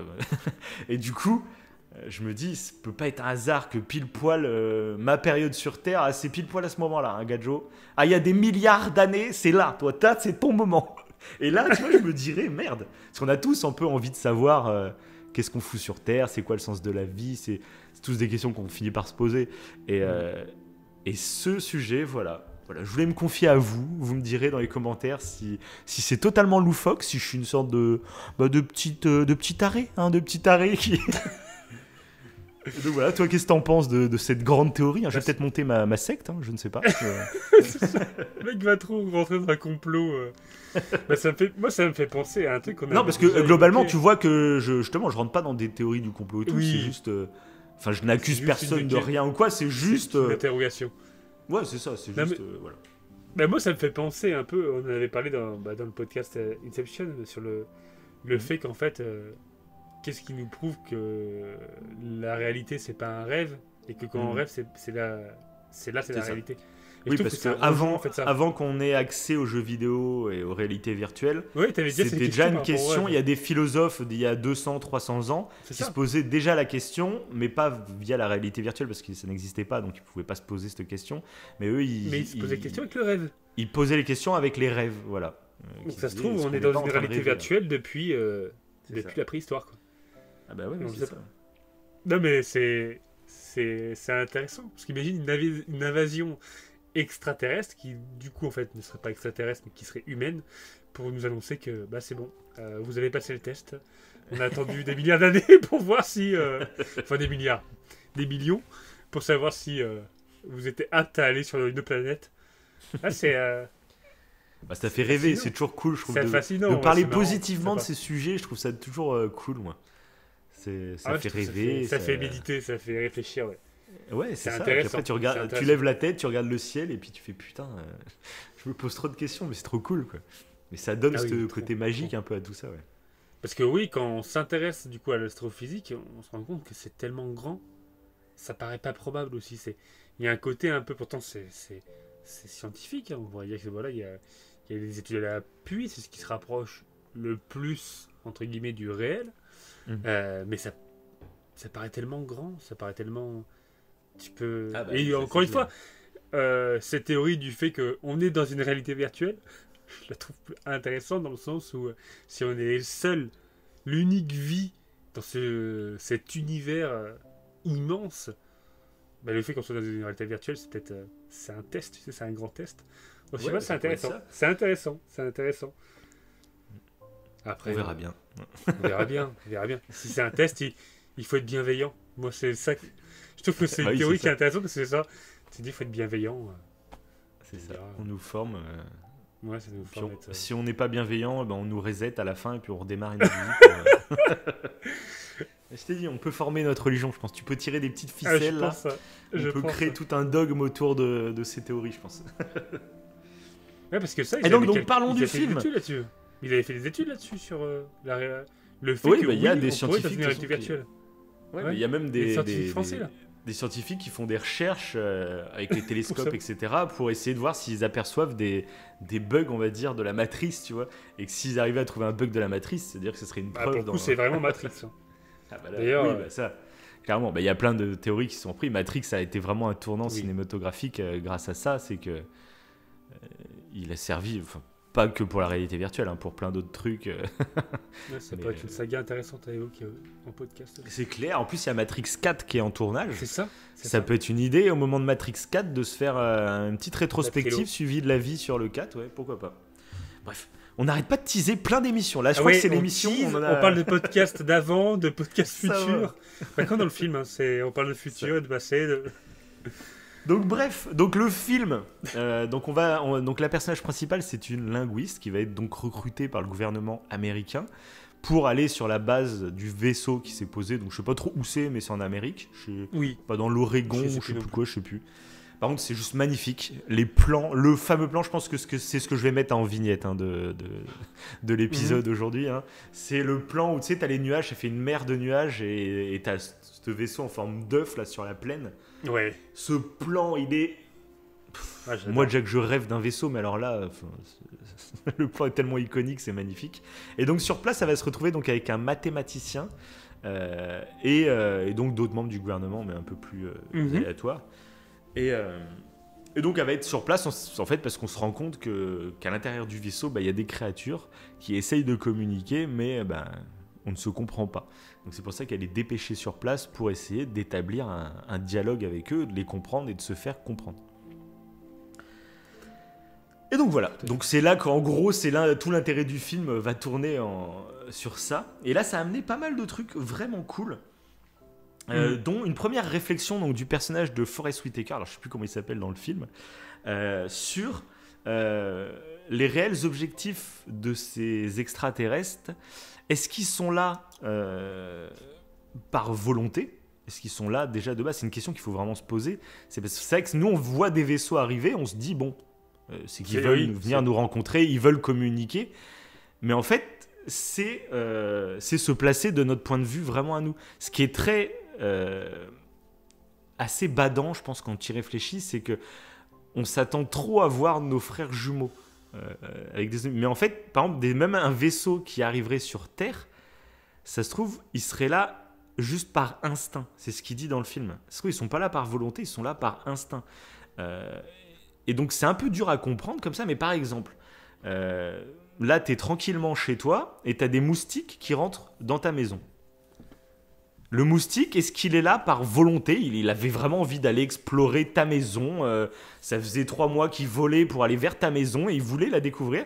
Non, il est venu là totalement par hasard et c'est l'instinct qui l'a mené par là. Et des ovnis qui arriveraient sur Terre, ça pourrait être totalement ça. Ils pensent pas de la même façon. C'est un truc qui peut faire prendre du recul. C'est nous, on pense d'une certaine façon, mais ça veut pas dire que toutes les formes de vie déjà sont les mêmes et pensent de la même façon que nous. Et c'est possible que si un jour il y a des vaisseaux qui arrivent, ils sont là juste par instinct. On n'arrivera jamais à se comprendre parce qu'on ne voit pas la vie de la même façon, on ne réfléchit pas de la même façon, c'est totalement possible. Et ça, c'est un premier truc que je trouvais très intéressant dans le film, de poser cette question à la base. C'est pas une question qu'on pose souvent dans les films d'invasion extraterrestre. Quoi. C'est ça. Mais ça rejoint ce que tu disais un petit peu au début du podcast, ça fait film d'auteur même sur la réflexion en fait, des extraterrestres. Tu sens qu'ils ont approfondi. Bon, là, c'était tiré d'un livre, mais du moins dans ce livre, c'était vraiment approfondi ce concept d'extraterrestre, même d'ailleurs, façon, la forme des vaisseaux. Avec la forme des vaisseaux. Ouais. C'est pas la secoupe volante, le disque qu'on avait l'habitude de voir. Ils sont sortis vraiment des clichés qu'on a, qui sont un peu anthropomorphiques, en fait, qui ressemblent à l'homme. Même les petits hommes verts, c'est des hommes, en fait, avec un gros cerveau. Ah oui, donc tout est toujours lié aux humains. Et là, c'est complètement différent. Et oui, même le fait d'aborder ce concept-là de est-ce qu'ils viennent volontairement ou pas, c'est qu'on n'y pense pas. Moi, je n'y pensais même pas. Et oui, bien sûr, la question peut se poser. Forcément, et c'est des trucs qu'on pense naturellement. Et je trouve que c'est moi, ils sont en panne. Ils sont en panne, ils se sont posés là.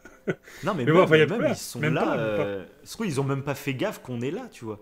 Toi, quand t'es posé dans ton canapé en train de regarder la télé, tu vois pas les acariens. Tu vois pas les acariens, tu vois pas. Il y a une fourmi qui passe sur le sol, tu t'en fais même pas gaffe. Tu fais même pas gaffe en fait.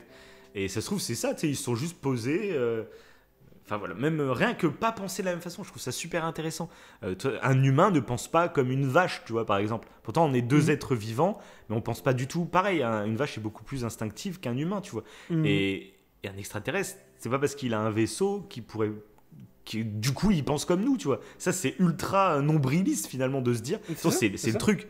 C'est que on a l'impression, nous sur Terre, qu'on est la civilisation la plus évoluée et que du coup toutes les civilisations qui seraient assez évoluées pour voyager dans l'espace sont basées sur les mêmes structures, les mêmes fondements que nous finalement. Ouais, pas forcément les mêmes lois, mais la même façon de penser. Et ça, je trouve ça très intéressant de se dire qu'on peut penser totalement différemment. Et même sur Terre, ça, on en parlait dans le podcast sur Alan Turing, c'est que même entre humains, en fait, on se rend compte qu'on ne pense pas tous pareil. Et c'est pas, voilà, tout à fait. C'est pas juste avoir des idées, par exemple, politiques différentes, c'est carrément voir le monde de façon différente. On a des sentiments, des choses très différentes. Et du coup, ce film est très intéressant parce qu'il place le langage dans tout ça. L'importance du langage. Et donc, c'est la deuxième partie que je voulais aborder un peu avec cette arrivée des extraterrestres. C'est que ce film, c'est une des raisons pour lesquelles j'ai vraiment kiffé, c'est qu'il m'a fait prendre du recul aussi sur, justement, l'importance du langage, le rôle que ça a déjà rien que sur Terre, quoi. Il y a autant de langages différents, et de se dire que, rien que, c'est un truc tout bête, mais rien qu'un anglais et un français, on voit pas le monde de la même façon, ne serait-ce parce qu'on parle pas la même langue, en fait. Ouais. C'est tout bête, mais par exemple, tu penses dans ta tête, moi je pense en français, tu vois. Un anglais va penser en anglais. Et du coup, je me demandais. Je me suis renseigné là-dessus. Ah bah vas-y, je pose mes questions que je me pose et tu vas voir si tu peux me répondre à certaines, justement. Ok. Par exemple, du coup, je me suis dit ça. Alors, là, j'ai pas du tout recherché pour le coup, c'est des questions que je me suis posées devant le film. Ok. Moi, quand je pense dans ma tête, je pense en français. Un anglais va penser en anglais. Mais imaginons. En fait, genre, à ma naissance, je suis enfermé dans une cave, je n'apprends aucune langue. Tu penses comment dans ta tête ? Tu penses dans quelle langue ? Si t'as pas appris le langage, comment tu penses dans ta tête ? Tu penses dans le langage instinctif. Ouais, mais du coup, c'est ça. Mais c'est ce que je voulais dire, c'est exactement ça. C'est que du coup, moi, par exemple, quand j'étais à l'école plus jeune, comme tout le monde, j'étais pourquoi on apprend le français, le passé composé, on s'en fout, les mathématiques, à quoi ça va me servir plus tard ? Tu sais, c'est des questions qu'on s'est tous posées, tu vois. Oui. Donc il y a certaines matières où tu avais plus de doutes, comme la flûte ou trucs comme ça, tu fais bon. Mais le français, ça c'est un truc que j'aurais aimé qu'on me dise, en fait, d'apprendre plein de trucs sur le français ou sur les langues, hein, globalement, ça structure en fait ta pensée. Plus tu te perfectionnes dans une langue, plus tu es précis pour décrire tes pensées et même les expliquer, mais aussi pour te faire comprendre, mais aussi toi-même pour structurer tes pensées dans ta tête. C'est ce film, tout bêtement, qui m'a fait un peu prendre conscience de ça, de me dire, oui, si tu parles pas bien le français, c'est très dur de... Enfin, pas que le français, mais une langue globalement, c'est très dur, ne serait-ce que de structurer ses pensées, du coup. Et donc de réfléchir tout bêtement, quoi. Donc voilà, je trouvais ça assez intéressant à ce niveau-là. Voilà, je sais pas si tu as un truc à dire là-dessus, du coup. Ah oui, plein de choses. Vas-y, on t'écoute. On t'écoute, professeur Wivo Cerveau. Alors c'est parti pour les études. Parce que moi aussi, comme toi, ça m'a fasciné cette histoire-là, et c'est un des trucs que j'avais mis en second plan lors du premier visionnage, en fait. Moi, c'est un des trucs qui m'a en digérant le film, c'est là que je me suis rendu compte que c'était trop cool. Mais sur le premier visionnage, pareil, c'était passé un peu à côté, et ça en est réfléchissant après, tellement important. Revenu, quoi. Même le fait que les extraterrestres soient différents, que tout soit différent. En fait, vu que c'est pas peut-être anthropomorphique, on n'a pas l'habitude ou quoi. Mais justement, ça suit son cours, parce que justement, il n'y a pas le même langage, il n'y a pas le même machin. Bien sûr. Et ils en parlent dans le film, ils parlent de l'hypothèse de Sapir-Whorf. Donc, qui reste une hypothèse. Et cette hypothèse, c'est celle que tu viens de citer là, en fait. C'est qu'en gros, le langage façonne le cerveau. En fait, le langage façonne comment on perçoit le monde. Mais ça a été longtemps, on va dire, source de débat. De ce que j'ai vu, il y avait des linguistiques et des anthropologues qui considéraient que oui, ça pouvait, on pouvait penser différemment si on parlait différemment. Et il y en a d'autres qui disaient que non, clairement non. Ça change, ça ne. Clairement oui, apprendre la langue fait que ça éclaircit tes pensées, ça permet de mieux établir tes pensées, de mieux les exprimer, voilà, c'est un atout, mais ça ne façonnait pas ta façon de voir le monde. Tu vois, il y avait quand même une ambiguïté là-dessus. Ouais. Du coup, je fais, mais c'est quoi du coup le fin mot de cette histoire? Et du coup, il y a eu des études. Ils ont fait des études et c'est super intéressant. Alors déjà, ils ont dit, c'est un petit bonus, c'était pas vraiment rapport, mais en gros, apprendre une langue, déjà, juste apprendre une langue, ça renforce le cerveau. Donc, on a déjà un début de réponse. Et en gros, par exemple, le fait d'apprendre une langue, ça retarde, c'est d'où le fait que ça renforce le cerveau, ça retarde l'apparition de démence sénile, telles que quand il parle de démence sénile, l'Alzheimer, etc. Et, tout. Et donc apprendre une langue, par exemple, apprendre l'anglais, même si tu as 30 piges, tu peux, lance-toi à apprendre l'anglais, c'est ça. Au-delà de l'effet culturel qui est vraiment cool, en plus ça a vraiment un effet bénéfique pour ton cerveau, quoi. C'est ça. Ah ouais, en fait, ils ont fait plusieurs études et ils ont suivi, alors sur l'étude que j'ai moi écrite, ils ont suivi 184 patients entre 2002 et 2005, donc c'est assez récent quand même. Et ils se sont rendus compte qu'en suivant ces patients, les maladies pour ceux qui étaient bilingues apparaissaient beaucoup plus tard. Ce qui en fait renforce l'idée que oui, si tu apprends plus de langues, plus tu apprends de langues, plus ça renforce ton cerveau. Il y a un délire là-dessus. Donc déjà, ça, on a un début de réponse du fait que ça structure un peu déjà pour la gymnastique du cerveau, de toute façon, forcément. Voilà. De toute façon, dans le fait d'apprendre quelque chose, globalement, apprendre déjà, de nouveaux trucs, de base. déjà, ça aide à ça. On en avait parlé aussi dans quelle émission, ça? On avait parlé jeux vidéo en début d'émission, je me rappelle, il n'y a pas longtemps. Bah oui, je sais plus quelle émission c'était. Bah écoutez-les tous et dites-nous dans les commentaires que c'est. La vieille pub, tu sais. Et du coup, bon... sur les animés, c'était ça. Sur les top 10 des... Ah oui, parce qu'on parlait de l'Alzheimer, peut-être de jeux sur le... Ouais, c'est ça. On a fait un point dessus. Et du coup, par contre, ça répondait pas à la question. Ok, ça renforce le cerveau, mais ça façonne pas ta façon de voir le monde. Et du coup, ils ont fait plusieurs études. C'est presque une méta-analyse. Ils ont regroupé plusieurs études pour savoir si réellement ça changeait notre vision du monde. Et ils ont pris l'exemple de tribus. Alors, il me semble que c'est des tribus amérindiennes qui ne savent que compter jusqu'à 5. Parce qu'au-dessus de 5, ça leur sert à rien. En fait, concrètement, pour eux, ça leur sert à rien. Au-dessus de 5, c'est grand. Voilà, s'il y a plus de 5 animaux, voilà, c'est un troupeau, c'est grand. Voilà. Et ils se sont rendus compte qu'en fait, que nous, et tu faisais la référence alors en parlant des maths, le fait d'apprendre les maths, donc d'aller au-dessus de 5, et ça nous permettait d'avoir des nouvelles données, en fait, juste mathématiques, qui nous permettent justement de voir le monde différemment. Juste parce qu'on a appris les maths. Et on voit le monde différemment parce que on a appris ces mathématiques. Du coup, ça nous permet... Alors, j'ai pas d'exemple précis, mais le fait d'avoir des calculs, de toute façon, on le voit par exemple pour la... Non, mais ça te structure ta façon de penser. Oui, c'est ça. C'est des trucs, t'as l'impression... Ouais, mais c'est moi, j'aurais aimé qu'on me le dise quand j'étais plus jeune, je sais pas si je l'aurais compris, mais juste qu'on te structure. T'as l'impression que tu fais des exercices un peu dans le vent quand t'es jeune, alors que ça structure ton esprit, en fait. Et c'est super important pour la suite, quoi. Et j'ai un exemple plus pertinent, d'ailleurs.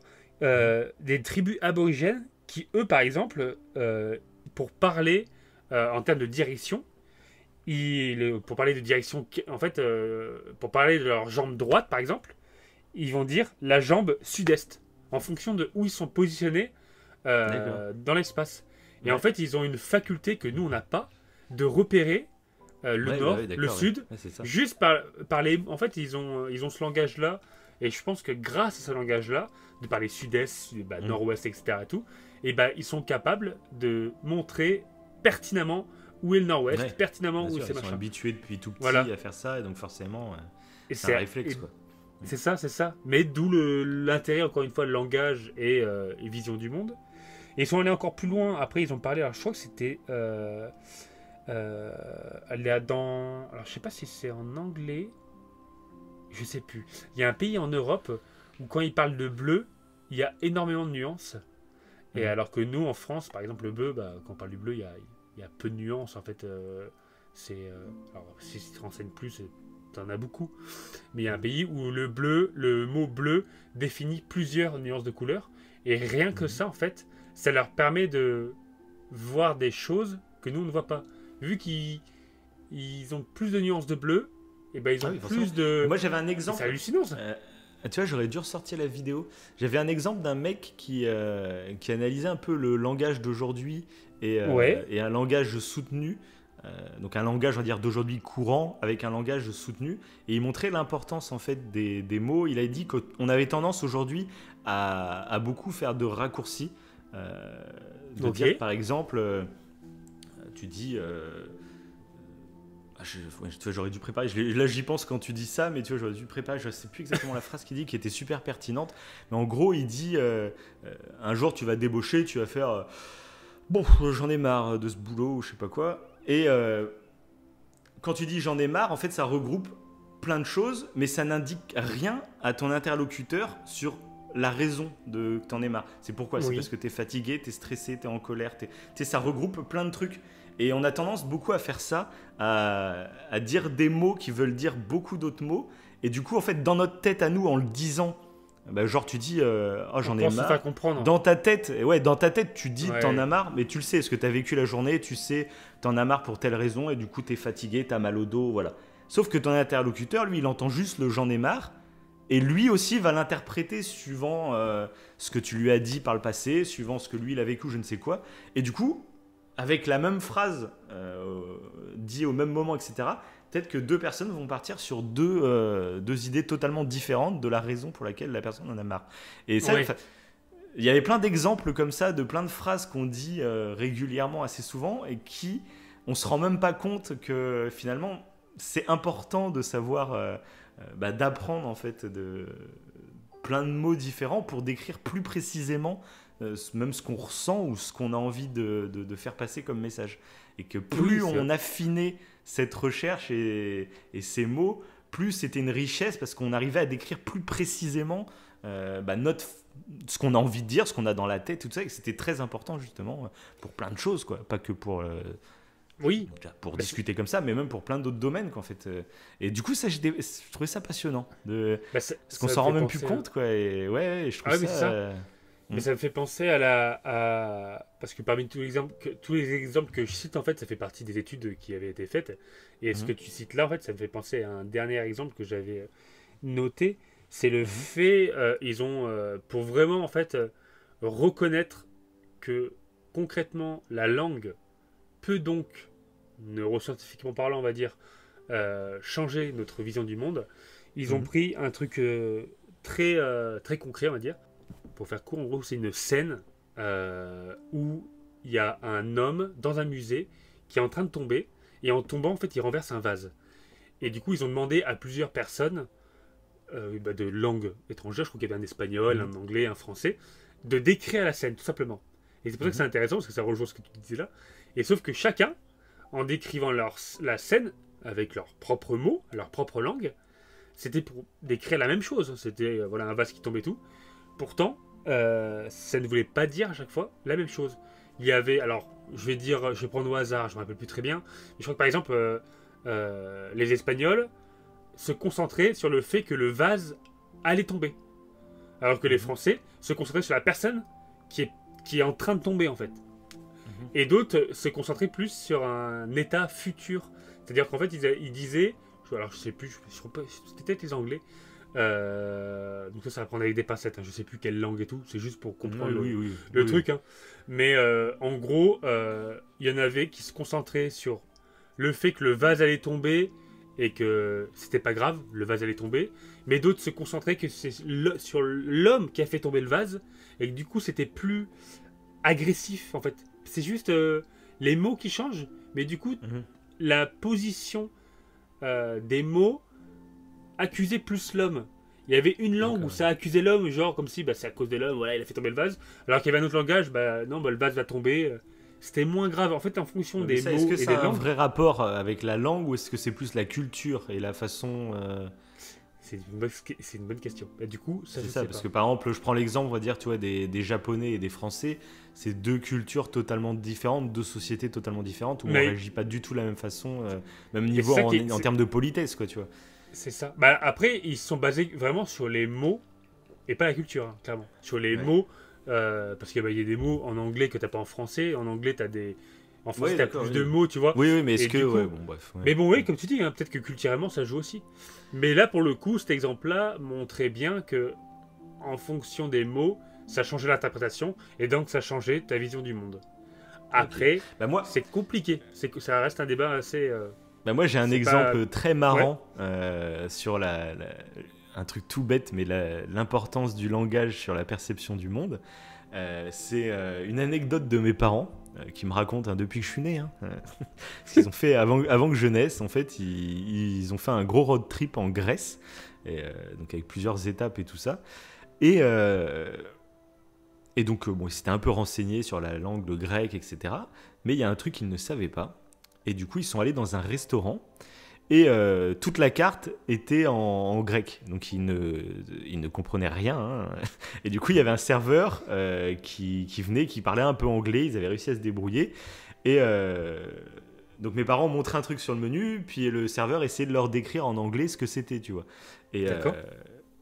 Et il leur demandait est-ce que vous voulez ça du coup. Et à chaque fois mes parents au début ils disent comme ils comprenaient pas trop, ils étaient un peu gênés, ils font oui on va prendre ça.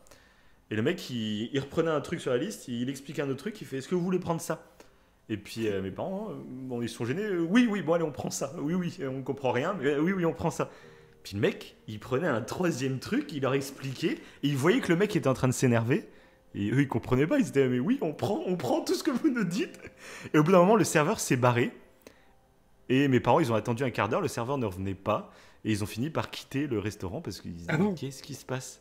Et en fait, un truc tout bête, c'est qu'en Grèce, oui et non, c'est inversé. En fait, quand tu fais non de la tête, ça veut dire oui. Et quand tu fais oui de la tête, ça veut dire non.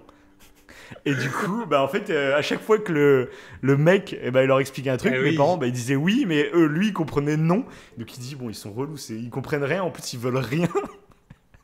Et donc, tu vois, c'est un truc tout bête, mais je me dis, rien que ça, t'imagines à quel point c'est incrusté. Enfin, tu sais, faire oui de la tête, c'est naturel, ça fait partie. Gestes, voilà. Les gestes en et juste ça. Ouais, ça, imaginez que l'acquiescement de la tête veut dire non en Grèce. Je sais pas, je trouve que ça fait bizarre et ça fait forcément on voit pas, alors c'est à une toute mini échelle, c'est un petit détail, mais on voit pas le monde de la même façon à partir de ça, d'un détail aussi bête que ça. Donc c'est pas vraiment le langage, enfin si c'est pas un langage verbeux, mais c'est un langage du corps quand même. Ouais, c'est la communication non verbale, hein. C'est ça. Ouais, ça fait partie de la communication. Après, est-ce que ça change? C'est toujours pareil. Même avec tous les exemples que j'ai donnés, est-ce que ça change vraiment la vision du monde? Est-ce que on voit vraiment différemment les choses? C'est compliqué quand même, je trouve, à imaginer, parce que pour communiquer, oui, pour communiquer entre nous, mais après, est-ce que ça signifie vraiment que moi, si je suis à côté d'un Anglais, quand on regarde le ciel, il voit les choses différemment, vraiment différemment? Au moins par le langage, tout simplement. Au moins par le langage, par rapport au mot qu'on emploie. Lui, il regarde le sky, et toi, tu regardes le ciel. Donc déjà, tu sais, c'est tout bête, mais c'est deux mots différents. Donc tu regardes pas la même chose finalement. Lui, il regarde ce sky et toi, le ciel. C'est tout bête, c'est un détail, mais je sais pas, moi, je trouve ça marrant de se dire ça. Et du coup, ça soulève une autre question. Sachant qu'il y a 7000 langues. 7000 langues quand même. Oui, c'est ça. Ça pose la question en fait. Donc ça c'est un truc aussi qu'on revenait quand on parlait tout à l'heure un peu des théories du complot, etc. À chaque fois qu'on regarde les théories du complot, c'est tout le temps méchant. Il n'y a jamais de complot. Mais c'est un complot mais qui est très bien pour la population. Hein. C'est un complot mais il y en a besoin. Alors que là c'est avéré qu'il y a eu plein de complots. Alan Turing, hein, tout simplement, c'était secret défense, c'était pas vraiment. Enfin, si, c'était une sorte de complot un peu, mais c'était pour le bien de la population, tu vois. Et du coup, il y a plein de théories du complot, mais c'est moins vendeur, quoi, d'imaginer. On préfère dire les méchants politiques, les méchants industriels, les méchants milliardaires, les méchants scientifiques. C'est un complot bienveillant. C'est plus excitant qu'un complot bienveillant, tu vois. Et donc, dans ces fameux complots, il y a un complot, c'est un peu le complot des complots, c'est l'arrivée du nouvel ordre mondial. ce nouvel ordre mondial, on ne sait pas ce que ça va donner, mais ça a l'air vraiment méchant, quoi. Et je me rappelle une fois, on avait discuté, on s'était dit, donc oui, ça a l'air de faire peur, hein, parce que ça a l'air d'être des pédophiles sataniques, hein, qui veulent mettre ça en place. Donc j'ai pas une confiance de ouf dans ces personnes-là. mais en fait, on se disait, ça se trouve, c'est vraiment un projet qui est en place, un nouvel ordre mondial. Mais en fait, on pourrait le voir d'un côté très positif, dans une idée, on va dire, d'apaiser la planète. Qu'est-ce qui serait mieux, finalement, de créer une langue commune, par exemple, de créer donc nouvel ordre mondial, ça serait un peu de réunifier tout le monde. Et on le voit, de toute façon, la culture maintenant est très américaine dans le monde. Hein. Nous, on a une culture américaine ultra développée, hein, on s'en rend même plus compte. Mais voilà, on bouffe des burgers, on va voir des blockbusters américains. On est quasiment américain finalement. Et ça, en quoi c'est depuis la Seconde Guerre mondiale, hein, c'est tout. Hein, c'est ultra récent. Mais aujourd'hui, c'est totalement normal d'aller manger un burger et de regarder des films américains. Tu vois, on se rend même plus compte que c'est américain. En fait, pour nous, ça fait partie de notre culture normale. Tu vois. Et je me dis, imagine. Donc ça va faire crier beaucoup de gens, j'imagine. Mais si le projet à terme, c'était vraiment ça, de créer une seule société, donc ça serait... Parce que pourquoi on s'attache autant à nos frontières? On est fiers, tu vois, de notre culture, de nos racines, tout ça. Mais si, pour le bien commun, on n'en sait jamais, il y aura toujours des guerres, il y aura toujours des trucs comme ça. Mais en se disant... que c'est peut-être quelque chose qui apaiserait la planète. Déjà, par exemple, imagine, il y aurait une langue commune où on parlerait tous la même langue sur la planète, globalement. Oui. Donc, ça risque pas d'être le français, ça serait peut-être plus l'anglais, tu vois, vu comme on est parti, du coup. Donc, ça nous ferait chier, j'imagine, t'imagines le bordel que ça crée, ça mettrait des décennies, voire des centaines d'années à se mettre en place. Mais c'est peut-être un projet, tu vois, c'est un complot, ça serait une sorte de complot sur le long terme. Mais de petit à petit, en fait, faire ça, donc c'est ça. Est-ce que ça apaiserait pas déjà qu'on puisse tous se comprendre? Parce que oui, pour éviter, il y avait par exemple, tu vois, il y a un exemple tout bête. C'est le film Le Dictateur avec Sacha Baron Cohen. Qui joue le rôle d'un dictateur, je sais plus de quel pays exactement, mais il y a une scène qui est culte, c'est qu'il est en hélicoptère au-dessus de Manhattan et il parle, alors je crois que c'est en arabe, mais je suis même plus sûr dans quelle langue c'est exactement, et en face d'eux il y a un couple d'Américains et en fait comme ils comprennent pas la langue, ils sont terrifiés, les deux Américains, parce qu'ils sont là, merde, c'est des terroristes, ils sont en train de dire je sais pas quoi. Et c'est un truc tout con. Alors qu'en fait, tu vois les sous-titres et ils disent que des trucs gentils. Ils disent c'est vraiment un peuple magnifique, ces Américains. Regardez-moi ces constructions, c'est vraiment sublime et tout. Sauf que sans les sous-titres, les deux Américains en face, ils sont en train de flipper. Cette scène, elle veut tout dire. Et il y a combien de conflits qui ont été la cause de... une langue, on la comprend pas, donc ça nous fait peur, parce qu'on a peur de l'inconnu, tout le monde est comme ça. Et combien de gens ont des craintes vis-à-vis de choses aussi bêtes que ça, tu vois. Même rien qu'un accent, c'est juste pour dire, l'accent ch'ti par exemple. Il y en a combien qui prennent les ch'tis pour des teubés parce que l'accent est un peu original, j'ai envie de dire. Danny Boone, on va dire, a réhabilité un peu cet accent. Mais globalement, tu vois, et alors que ça veut pas dire, c'est pas parce que t'as un accent que t'es un teubé, tu vois. C'est qu'un accent, en fait, finalement. Donc, déjà, un accent, tu vois, l'influence que ça peut avoir sur l'inconscient de chacun. Ouais, non, mais carrément. Et donc, carrément une autre langue. Donc, voilà, est-ce qu'il y aurait pas ça serait pas un projet plutôt bienveillant de vouloir, à terme, avoir une seule langue sur Terre et du coup, moi, je me posais la question. Hein, je dis pas que c'est ce que je veux, hein, bien entendu, mais c'est des pistes de réflexion. Et je me disais, qu'est-ce qui réellement nous accroche, qu'est-ce qui fait qu'on soit tant attaché à notre langue? Parce que notre culture, on peut la conserver en parlant une autre langue. Tu vois. Au contraire, on pourra la partager à beaucoup plus de monde et mieux l'expliquer, donc peut-être mieux la transmettre aussi. Donc voilà, c'est un débat ultra compliqué, hein, on se positionne absolument pas là-dessus, mais c'est des pistes de réflexion que je me demande. Il y a certaines attaches qu'on a, de toute façon, on le voit avec des traditions. Il y a des traditions qui aujourd'hui nous paraissent totalement insensées, mais on est attaché parce que c'est la tradition et on sait même plus le sens qu'ont ces traditions, tu vois. Et voilà, bon, c'est une question que je me posais. Voilà, après, je sais pas ce que t'en penses. être bilingue, ça permet de retarder les maladies mentales. Donc, Mais tu l'as déjà dit.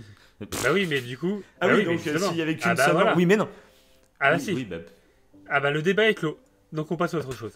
Alors, non, mais est-ce que tu as la preuve que c'est apprendre d'autres langues ou apprendre de nouvelles choses, tout simplement? Est-ce qu'il y a une différence réelle non, ça on sait pas. Ça, on Voilà. sait pas si c'est Et apprendre d'autres langues ou pas.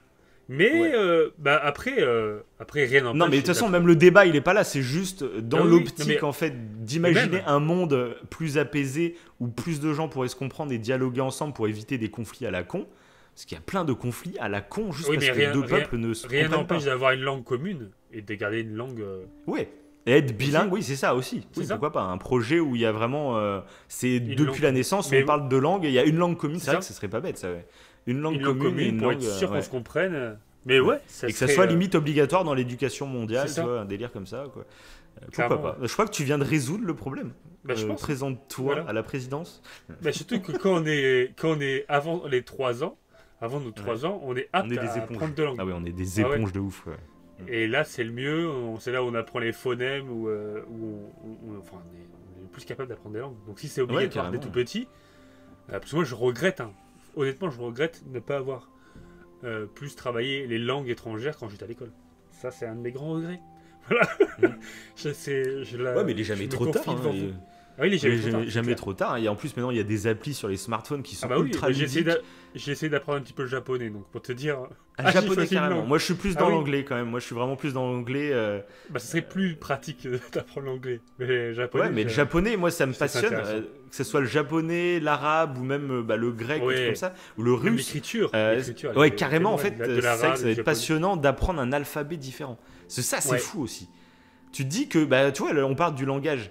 Bah, la Mais façon nous, de lire. rien Ouais, que tu vois un texte écrit, et bah, toi, les formes que tu vois forment des mots inconsciemment. Enfin, c'est direct, c'est tac, tac, tac, tac. Ouais, c'est ça. Mais quand tu vas au Japon et que tu vois leurs symboles, si tu connais rien, pour toi, ça ne veut rien dire.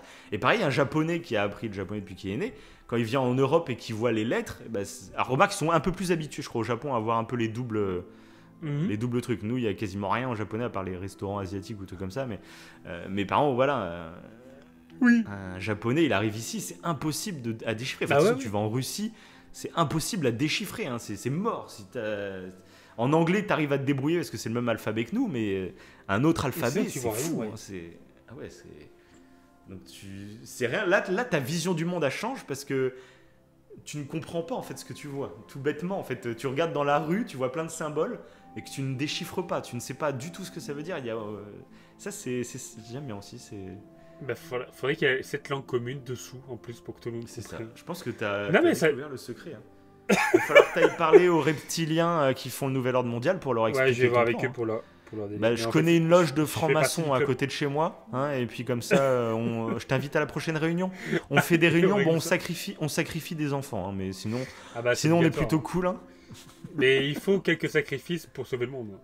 Oui, bah, c'est ça, mais on en a besoin. Hein. Bah oui, on en a besoin, hein, c'est comme ça. Pour sauver l'humanité, il faut forcément quelques morts.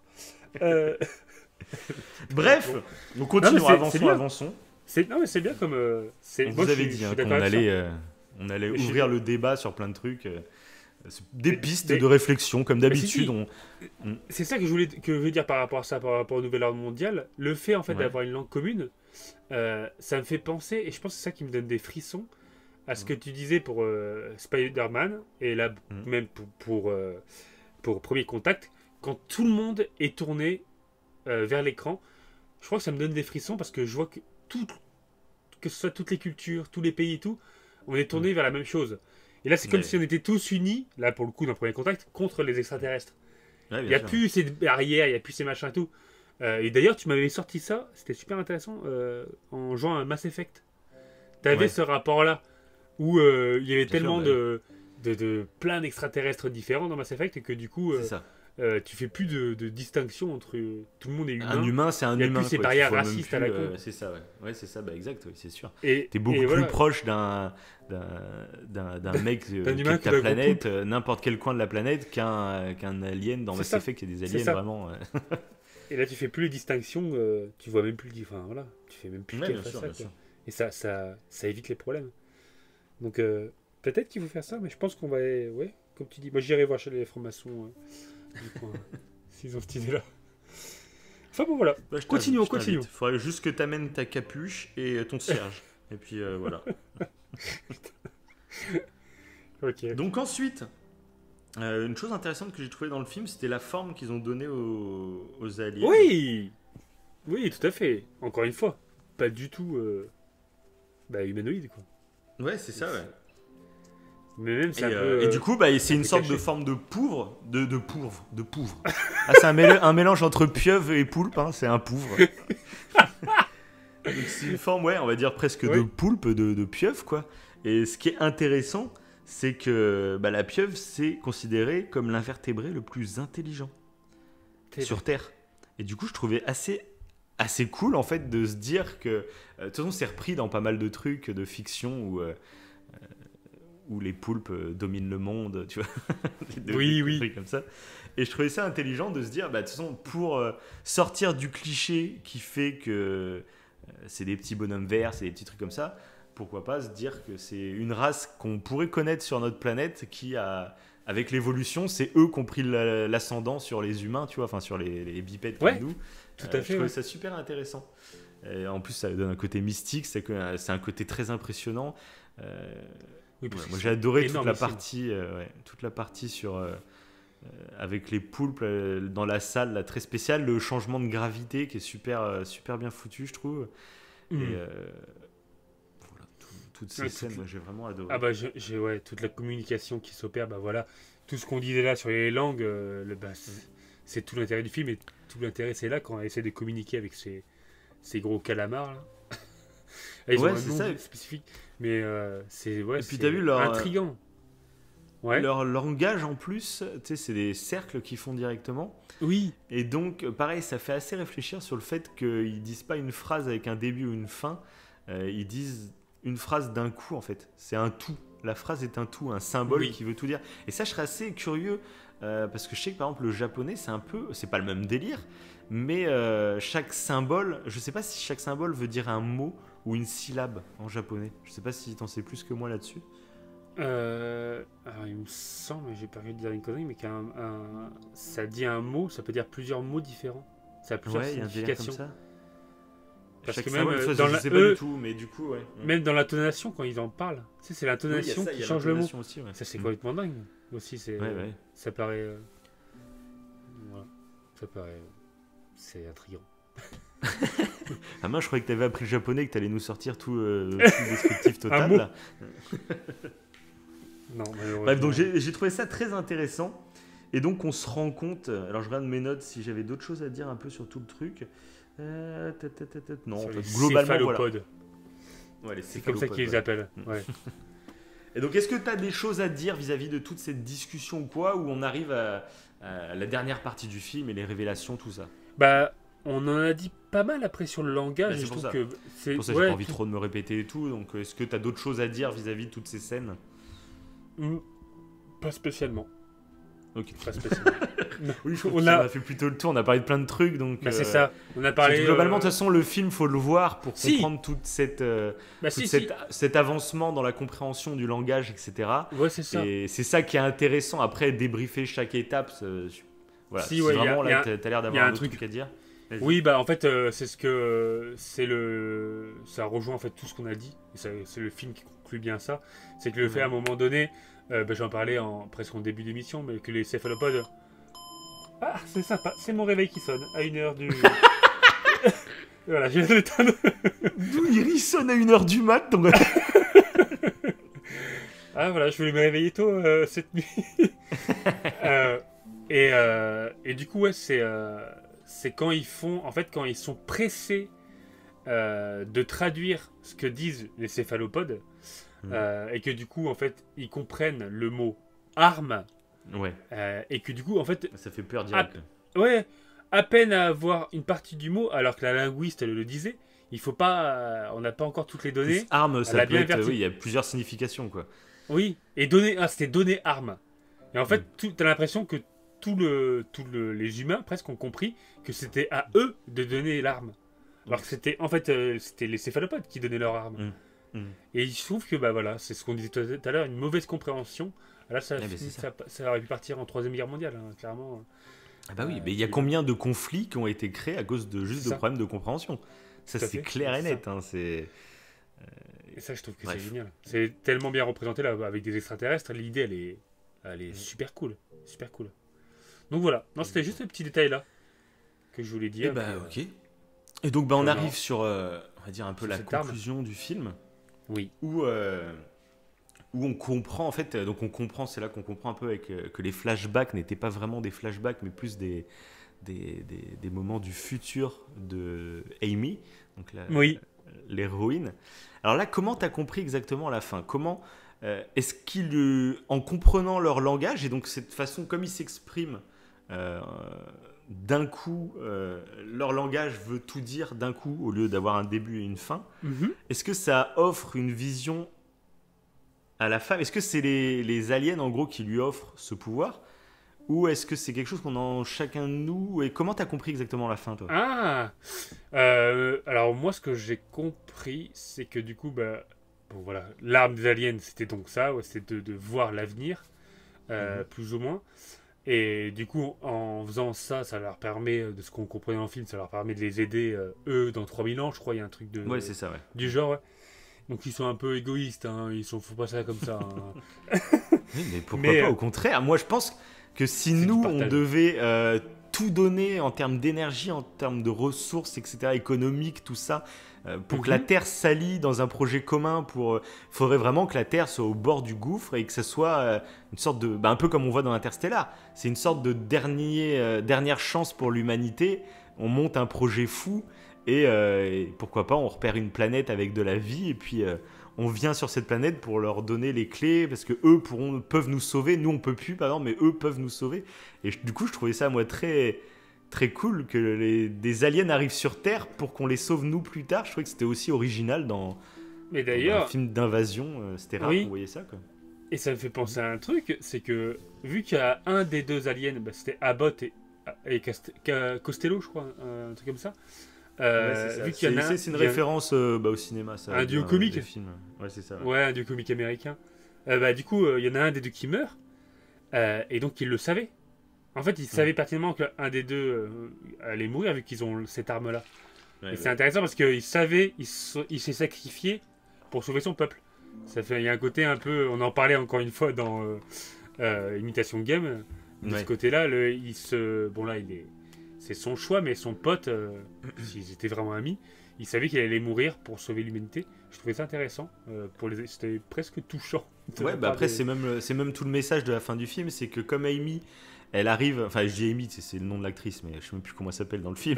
Je sais plus Bon, non plus. Amy, Amy. Amy. Du coup, c'est ce qu'elle fait elle aussi finalement. Elle voit son futur, elle sait comment son futur va se dérouler, mais elle décide quand même bah, d'avoir l'enfant. Et ça, c'est vrai que c'est un choix que je me suis dit. Et ben, Toi, qu'est-ce que tu ferais avec ta fille, par exemple, si tu avais une vision du futur et que tu voyais qu'elle allait mourir à 13 ans oui. avant de la faire, est-ce que là, maintenant, en plus que tu la connais, ta fille, est-ce que tu aurais regretté de la mettre au monde? Est-ce que tu... C'est super complexe, je Ouais, trouve, super comme choix qu'elle compliqué, fait à ouais. la fin. Tu peux- C'est... Ben, en Tu sais plus, qu'elle va souffrir en plus, qu'elle est malade et tout. Alors ça a l'air d'être une sorte de leucémie, j'ai l'impression, dans le c'est film. ça, ouais. Tu sais qu'elle va souffrir quelques mois avant de mourir. Euh, et je trouve ça assez beau, la morale du film, qui dit que... déjà, nous, on ne sait pas notre futur. Et souvent, on en avait parlé aussi, c'est qu'on se stresse beaucoup parce qu'on a peur de l'avenir.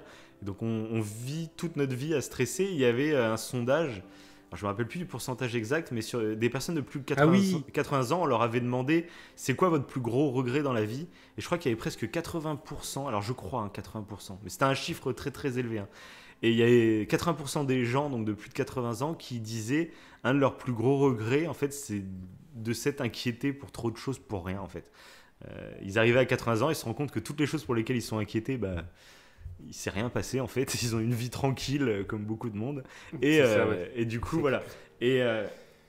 Et, et là, c'est Ben, un peu, même si on savait finalement, parce que là, si moi, t'as une vision et tu vois que dans 10 ans, tu vas mourir dans un accident de voiture, bah, qu'est-ce que tu ferais? Au contraire, t'irais profiter à fond de la vie. Tu sais que c'est fini dans 10 ans, t'as une date précise, tu sais que bah, tu profiteras avant. Là, on ne sait pas, mais pourtant, bah, on stresse. Comme on ne sait pas, on stresse et des fois, on s'empêche de faire des choses euh, avec cette peur de l'avenir. C'est ça qui est bizarre, parce que si on savait qu'il y avait un truc vraiment horrible qui allait arriver, eh ben, on profiterait. Mais là, le oui, fait de ne pas savoir, eh ben, ça nous restreint. C'est ça qui est dingue, en fait. clairement. C'est paradoxal de Mais ouf, je trouve. il y a un truc dans le film, en fait, je me suis posé la question, euh, vu vu qu'elle a eu cette vision du futur où sa Mhm. petite, elle meurt. En fait, Mhm. pour moi, vu qu'elle a eu cette vision-là, son choix, il était déjà fait. Je l'ai vu comme ça. C'est-à-dire qu'en fait, Mhm. c'est comme une boucle, un peu comme Ouais, c'est le ça. Bah, de toute façon, langage. oui, c'est ça. Voilà.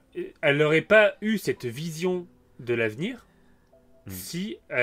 Pour moi, en fait, le choix. Elle a même plus le choix à faire parce que c'est déjà décidé. Tu vois, c'est comme si c'était une boucle et que, de toute façon, vu qu'elle a eu cette vision-là, Mhm. forcément, elle aura son enfant. Elle a pu, pour moi, hein, selon ce que je me disais, mais elle a pu le choix de changer sa destinée parce que sinon elle aurait eu une vision différente. Vu Ouais, qu'elle bien n'a pas le sûr. choix. Tu Ouais, vois, ouais, forcément. je l'ai vu. Après, c'est tous les C'est comme une boucle. paradoxes des voyages dans Ouais, le temps et voilà, tout. après Ça, c'est c'est ça. toujours le problème. C'est ça. Mais Mais, c'est. Mais parce que bon, dans le après. film, elle donne l'impression d'avoir ce choix. Et dans le film, Mais oui. justement, est-ce qu'elle fait ça pour l'humanité? T'as même pas l'impression. T'as même l'impression à la fin, c'est un choix personnel où elle se dit. Peut-être que je vais vivre des malheurs, mais en même temps, je vais passer tellement de moments de bonheur intense avec ma fille que je préfère, même quitte à souffrir après, je préfère souffrir, mais avoir connu ces moments de bonheur, que de pas les connaître du tout, tu vois. Ouais. C'est ça que je trouve intéressant aussi dans une philosophie de vie, tu vois. De peut-être que ça va mal se terminer, mais ça, déjà, on n'en sait rien de base, nous, mais même si on le savait, et ben en fait, autant faire des trucs pour profiter des moments de bonheur que de rien faire finalement. Et donc peut-être que tu souffriras moins à terme, mais ça c'est comme les relations amoureuses, etc. De toute façon, on souffre tous après une rupture amoureuse, mais est-ce que ça veut dire qu'il faut pas avoir de relation amoureuse? Non. Mhm. Au contraire. Tu Et donc recommences. moi je trouve que c'est une bonne philosophie et il nous met face à nous-mêmes parce qu'elle, elle sait son futur et elle va quand même faire ce choix, tu vois. En plus de Oui. sauver l'humanité, du coup. Mais... Oui, c'est ça. enfin, C'est même pas ça. que, parce que le choix finalement de sortir avec le mathématicien et de faire un enfant avec et tout, finalement, ça change en rien le destin de l'humanité, finalement. Elle aurait pu. Oui, elle aurait pu ne pas le faire. Voilà, bref. Mais du coup. Et en Et du coup, plus. elle va pas le dire, par contre, au mathématicien. Elle va pas lui Elle va pas le dire dire. qu'elle sait Oui. la fin, et du coup, c'est pour ça qu'il va la larguer après, parce qu'il va pas réussir à lui pardonner le fait que elle savait, et lui, tu vois, bah, sur le coup, en plus, c'est de la colère et tout, la tristesse de la colère, quand il apprend qu'elle est malade, et bah, il comprend que elle est au courant, et qu'elle lui a rien Ça dit, résout et tout. qu'elle l'a embarqué un Ouais. peu dans tout ça, en sachant la fin, et lui, il le prend très mal. Ce que j'ai trouvé très cool aussi, c'est que c'est pas vraiment une happy end. En fait, c'est ça qui est bien, c'est que c'est une happy end, parce qu'à la fin, elle sauve l'humanité, on va dire, et elle tombe dans les bras de son amoureux. Mais comme on sait ce qui va se passer par la suite, on sait que ça va pas être une happy end. Donc enfin, C'est ça, c'est c'est très tragique au intelligent. début. Ouais. Et Ouais, d'ailleurs, ouais, ouais. ce qui était très fort, c'est que je trouve que elle, quand elle a cette arme-là, elle a Mhm. ces flashbacks de cette fille qu'elle ne connaît pas. Elle en parle, je crois. Elle se demande Ouais. qui c'est. Et je trouve qu'en fait, elle est autant perdue que nous, le spectateur. Ouais, bien sûr. Ouais. Mhm. En fait, Et on nous comprend aussi, petit à petit dans le film, quoi. c'est ça. Et je trouve que C'est ça il qui est y intéressant. avait Ouais. ce truc qui était partagé entre elle vit une boucle temporelle, mais nous aussi, en tant que spectateur, quand on regarde le film, on a aussi cette boucle temporelle où bah, on voit en fait le passé, en fait, ce qu'on croit voir un passé, mais Ouais, c'est le exact. futur. Et elle, pareil, elle sait pas trop. Bon, elle se dit pas que c'est le passé, mais elle sait pas ce qui se passe. Et c'est Mhm. après qu'elle comprend que c'est le futur, quoi. Et que c'est après qu'elle voit du coup le livre qu'elle avait écrit sur le langage Ouais, extraterrestre et exact. tout. Ouais, c'est ça. Ouais. Et je pense que c'est ça Donc, c'est- d'ailleurs qui les sauve peut-être, c'est d'avoir créé un langage. Parce qu'on ne sait pas pertinemment pourquoi en fait, qu'est-ce qui fait que ça va les sauver dans 3000 ans. Peut-être que Ah c'est ouais, mais juste c'est pas le le but. Je bouquin pense que qu'elle c'est pas fait. le but du film, Non, au c'est pas le final. but du film. Ouais. Et puis c'est bien qu'il reste des trucs d'un peu de mystère, trucs comme ça. C'est le but du film est autre finalement. C'est même. C'est ça. Bah, c'est peut-être le bouquin en fait, hein. Le langage, tout simplement. Le Ouais, savoir c'est ça. Ouais. parler extraterrestre. Enfin, parler. Enfin voilà. Enfin, moi je l'ai vu comme ça. Et toi, est-ce que tu l'as vu Ouais, bah, il y a autrement. tout ce côté aussi. Bah, tout ce que les aliens nous offrent aussi, c'est justement cette prise de conscience mondiale et que les peuples doivent s'unir pour un bien Ah commun, on ouais, va dire. Il y a un peu ce côté-là où ça allait partir en conflit et finalement, grâce à elle, où elle se. c'est Tu sais, vrai. il y a tout ça Oui, avec parce que cette boucle temporelle avec même le le président président chinois, chinois, je crois. Ouais, c'est ça, ouais. ouais, voilà, c'est ça Mm, exactement. Ouais. mm. Il la Et remercie et tout. donc voilà, c'est vrai que voilà, c'est des fins à débat que j'aime bien parce que ça te fait discuter, ça te fait voir des choses. Et après, on a toujours cette notion du temps qui est. On sait que le temps est étirable. Est-ce que le temps pourrait former une boucle? C'est une. Tu t'avais regardé, je sais plus dans quoi tu avais regardé, où l'univers lui-même pourrait être une sphère. Oui, Ça, c'est assez bah passionnant pareil. aussi. C'est vraiment des questionnements Ah, ça, que c'est certains super scientifiques se intéressant. posent. Et c'est Hmm. passionnant aussi. Alors, on vous laissera, on va pas tout faire en un podcast, hein, s'il vous plaît. Euh, mais Ça plus tard. ça peut être des sujets qu'on fasse plus tard. Après, c'est du travail. Hein. C'est pas notre métier hein, de faire ça. Donc, on essaye de vulgariser au possible tout en ayant une discussion. Mais on vous invite à chaque fois à aller creuser les sujets. Après, hein, nous, on n'est pas Nous, pour développer les trucs. C'est ça. ça va. Nous, on aime bien apporter des petites pistes de réflexion comme ça. Mais après, il y a des gens beaucoup plus compétents que nous C'est ça. pour vraiment vulgariser beaucoup plus précisément tous ces sujets. Voilà. C'est tellement beau. Qui ont la langue pour. Voilà, je pense que c'est parfaitement dit. Ils ont C'est la ça. langue pour. Oui, exactement. C'est ça. Bon bah voilà ce petit film, premier contact. C'était beau. On a voilà, à part si t'as d'autres choses à dire, mais sinon on a fait globalement Bah le non, on a tour. fait un bon tour. Ouais. Bah là on a parlé de beaucoup de sujets hein, pour le coup. Mais je savais que l'émission allait être assez costaud. Et puis je sens mon petit chat dans la gorge qui arrive tranquillement. Ah, Donc, ça, je ça pense veut qu'il dire va que c'est être la fin. temps de mettre C'est la un fin. terme à l'émission. Malheureusement. Donc si vous avez aimé, laissez-nous tout ce qu'on a parlé. Laissez vos théories à vous. Laissez ce que vous pensez un peu de tout ça. Ce serait passionnant de débattre là-dessus. Et donc voilà, laissez aussi comme d'habitude des commentaires, des pouces rouges, oui des pouces rouges. Détestez-nous, et des insultes ça- aussi. Des insultes. Ah si, mais Des pouces bleus. On il y a- est sur YouTube, on est sur Deezer, Spotify, tout ça. ah On si, sait mais pas il d'où y a un vous truc que j'ai écoutez, pas mais- dit. Il y a un truc Vas-y, que j'ai vas-y. pas dit. C'est malheureux quand même. J'ai pas parlé. En fait, on parle justement de ça, de diffuser des informations. Est-ce que moi la question qui m'était posée dans le film aussi, c'est est-ce que le gouvernement doit dire en fait s'il y a vraiment des extraterrestres ou pas? Est-ce qu'il doit dire la vérité ou est-ce qu'il doit le cacher? Parce qu'on voit qu'il y a quand même des, bah voilà, il y a des personnes qui pètent carrément un plomb quoi. Et Ouais. il y a les principes de Tshwane qui ont été créés. Et c'est des principes qui ont été rédigés par 22 organisations et centres universitaires. Tu as eu 500 experts sur le sujet, plus de 70 pays. Ok. Et il y a eu 14 réunions organisées dans le monde entier, etc. En fait, pour la liberté d'expression, de la presse, etc. Pour établir des lois. Et il y a un peu à côté du l'ordre mondial. Hein. C'est pour établir des lois de façon mondiale, mais pour Ouais. donner en fait des obligations au gouvernement sur certains sujets à être transparent, mais pour d'autres sujets qui sont quand même beaucoup plus ambigus et qui peuvent créer des conflits pour rien, parce que là c'est de l'ordre d'experts, ça d'avoir l'autorisation en fait de le cacher. Et il y a eu Ok. tout un truc là-dessus, et ça s'appelle les principes de Tshwane. Et je trouve ça super D'accord. intéressant. J'ai pas lu tout le truc, il est téléchargeable gratuitement, mais c'est Ok. une idée qui a été proposée. Voilà, avec tout ce que j'ai dit, c'est pas des deux pecnos qui sont sortis de nulle part qui ont sorti le truc, mais voilà, c'est intéressant et pour justement voilà ce droit à l'information entre guillemets, mais pour informer mais sans trop Ouais, informer d'accord. parce que des fois c'est vaut mieux rien dire Parce que malheureusement. je viens de penser, j'ai tout ce qui se passe en ce moment aux États-Unis avec les ovnis. En fait, on n'en a pas parlé. Ah oui, c'est vrai. Ben oui. Mais en fait, je me rends compte que c'est assez long. Je pense qu'on en parlera dans une autre émission. Parce que là, Non ce serait ah, mais là, ça serait rajouter 3/4 d'heure, 1 heure Oui. encore. Donc Ah. concrètement, je pense que là, l'émission serait vraiment trop globale. Donc je pense que non, on fera surtout une autre émission OVNI. Voilà, je sais pas ce Ouais. que t'en penses. Ah bah Plus si, moi, je complète, veux. où Je du veux. coup on se concentrera plus sur l'actualité directe. Et peut-être qu'à partir de septembre, on va peut-être pouvoir inviter des gens, et peut-être ce serait l'occasion d'inviter quelqu'un. Donc je vous fais la c'est une surprise. petite- Et pourquoi pas, du coup, ça pourrait être intéressant, voilà. Donc de parler de tout ça, ce sujet, dans une autre émission, vous nous direz. On verra si cette émission, du coup, sur les ovnis vous a plu. Et ça dépendra peut-être de ça, voilà. Faut mettre des petites carottes. Allez-y. Voilà, allez-y, mettez des pouces commentaires. bleus, mettez des bonnes notes et on fera peut-être une deuxième émission. Voilà. Bon, sinon, on va conclure l'émission avec une citation de Albert Einstein. Ah, je sais pas qui Donc, c'est une lettre, donc c'est une citation qu'il a fait dans une lettre datée du 21 mars 1955, donc un mois seulement avant sa mort. Donc c'est une des dernières réflexions philosophiques que Einstein se posait. Et la voici. Pour nous, physiciens dans l'âme, la distinction entre passé, présent et futur ne garde que la valeur d'une illusion, si tenace soit-elle. Allez, salut!